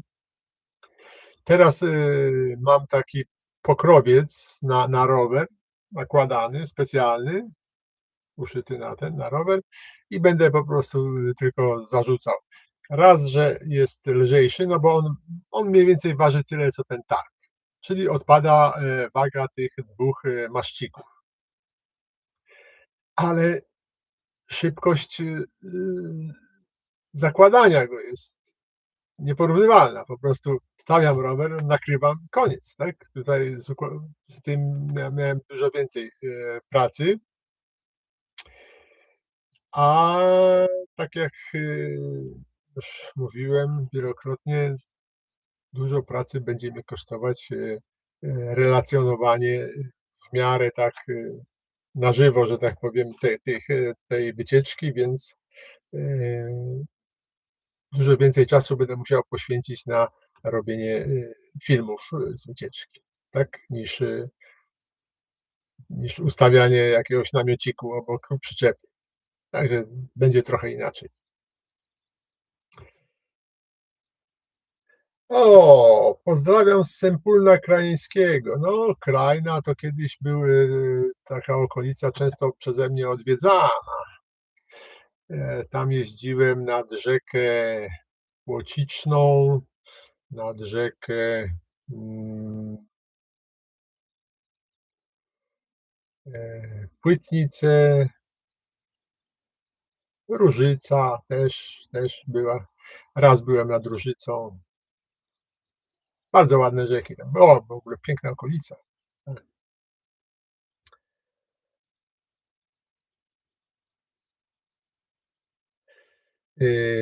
I pan Dariusz pyta, czy myślał pan o zlotach kamperów rowerowych? Otóż ostatnio na jakimś tym profilu internetowym, znaczy profilu facebookowym, zobaczyłem taki bardzo ładnie wykonany kamper rowerowy, taką przyczepę rowerową i o dziwo patrzę, polskie nazwisko, a to chyba był taki anglojęzyczny profil facebookowy. Chyba Bicycle Camping albo coś tak, chyba tak, Bicycle Camping. Taki profil na Facebooku i polskie nazwisko i tak trochę mnie to zdziwiło, ale nawiązałem kontakt z człowiekiem i on jest właśnie tutaj z Polski, jeździ po Polsce z tym swoim, bardzo ładną przyczepę zrobił, a teraz nie podam tutaj tego imienia, nazwiska, bo nie pamiętam po prostu. Ale właśnie tak e, napisałem do niego, że właśnie zamierzam tą wycieczkę dookoła, że tam jakby kiedyś był w pobliżu, to możemy się spotkać właśnie i to byłoby pierwsze takie spotkanie tych przyczep rowerowych w Polsce, bo w Niemczech, tak jak mówię, gdzie to jest bardzo popularne, to tam jest w ciągu roku kilkadziesiąt, no, 20, 30 takich spotkań. Niektóre bardzo mocno obsadzone tam bo właśnie po kilkadziesiąt tych przyczep przyjeżdża. Niektóre mniej, ale sporo, więc tak, myślałem nawet o takim zlocie. Fajnie by było. No na razie był zlot 2 przyczep, więc to taki nanozlot, ale ale tak. O, jest! Rowerem i lapa. Tak, to ze mną pan pisał. No proszę. No, to dopiero spotkanie. Kurczę, tutaj eee, na tym, na Facebooku żeśmy się spiknęli, a tu jednak czy żyjesz tylko z YouTube'a? Nie, nie żyję tylko z YouTube'a. Jaki model roweru Cube pan posiada? Cube to jest Cube Reaction i tam jeszcze jakieś tam, jeszcze coś, ale generalnie to Cube Reaction. Czy ma pan tylko jeden rower do przyczepki, czy też zmienia? Nie, rowerów mam 3, ale no, jeden już się wyeksploatował, to był e, ten, no, w zeszłym roku, no, zeszłe lata jeździłem z nim, czarny taki. Inny znowuż był trójkołowy, ale ten trzeci to jest trójkołowy, ale z tym jeździłem 2 wycieczki chyba tylko. Po czym przewróciłem na plecy razem z tym rowerem i porzuciłem go. Zresztą on był bardzo wywrotny rower, więc e, nie polecam, że tak powiem, tych trójkołowych. Także rowerów tak, mam 3 nadal, ale chyba się pozbędę któregoś, chyba tego trójkołowego się pozbędę.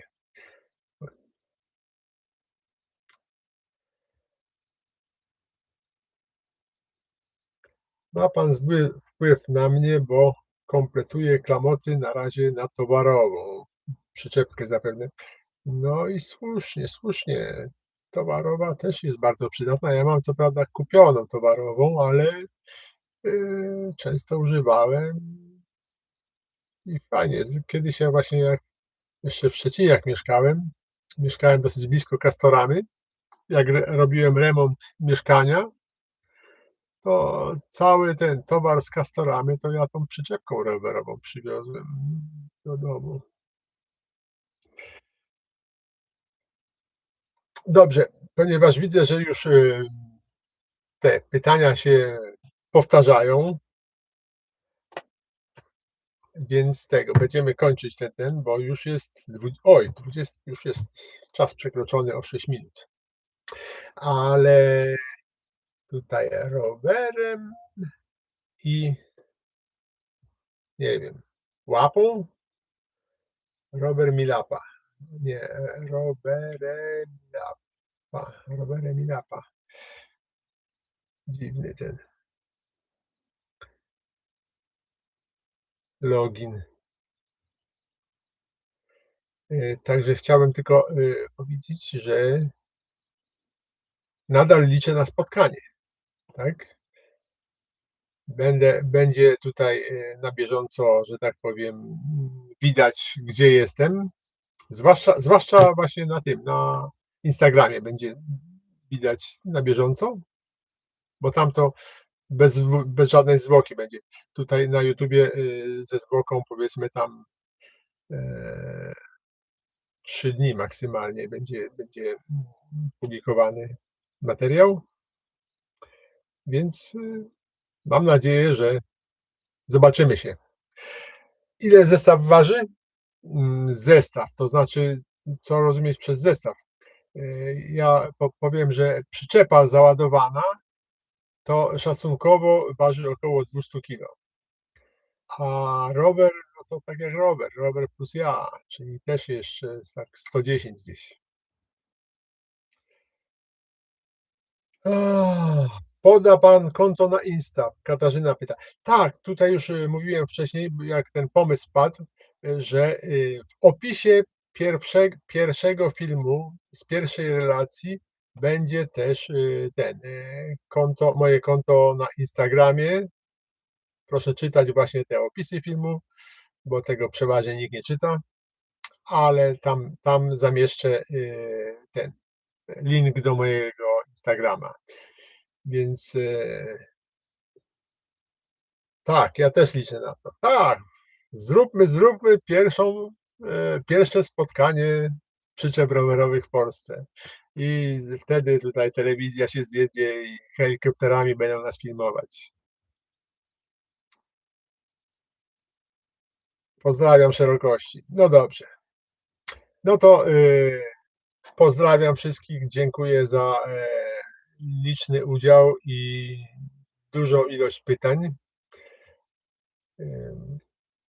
Bardzo cieszę się, że jest zainteresowanie. Myślę, że jak tutaj ruszę i ten, będą relacje z podróży, to zainteresowanie wręcz wzrośnie, a nie zmaleje, tak? Dziękuję za udział i życzę dobrej nocy. O, jest Paweł Pol też pokazał się. No, cześć Paweł. No, do zobaczenia. No, gdzie tutaj się kończy teraz ten czat? Zapomniałem.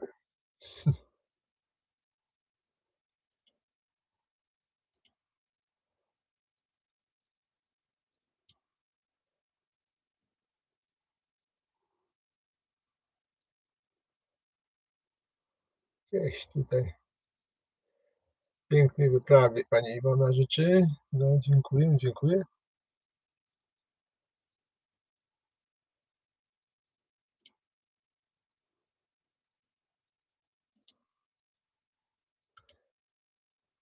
Co jest? Ach, tutaj, dobrze. No, znalazłem. Dawno już nie robiłem tych transmisji, dlatego nie mogłem znaleźć tego guzika. Tutaj, właśnie taki guzik jest, właśnie tej, gdzie włączałem transmisję i teraz, a kiedy najadę na to, to mi się wyświetla napis: "Nie masz dostępu do tej funkcji". Mówię: "Kurczę, jak to nie?" A to z drugiej strony jest zakończ transmisję. Dobra, no to teraz już kończymy, tak? Dobrej nocy i gdzieś, pierwszy film, chyba pod koniec tygodnia będzie dopiero. Może się uda wcześniej, dobra, no ale to gdzieś tak, pod koniec tego tygodnia powinien być pierwszy film. No, to do zobaczenia w podróży już.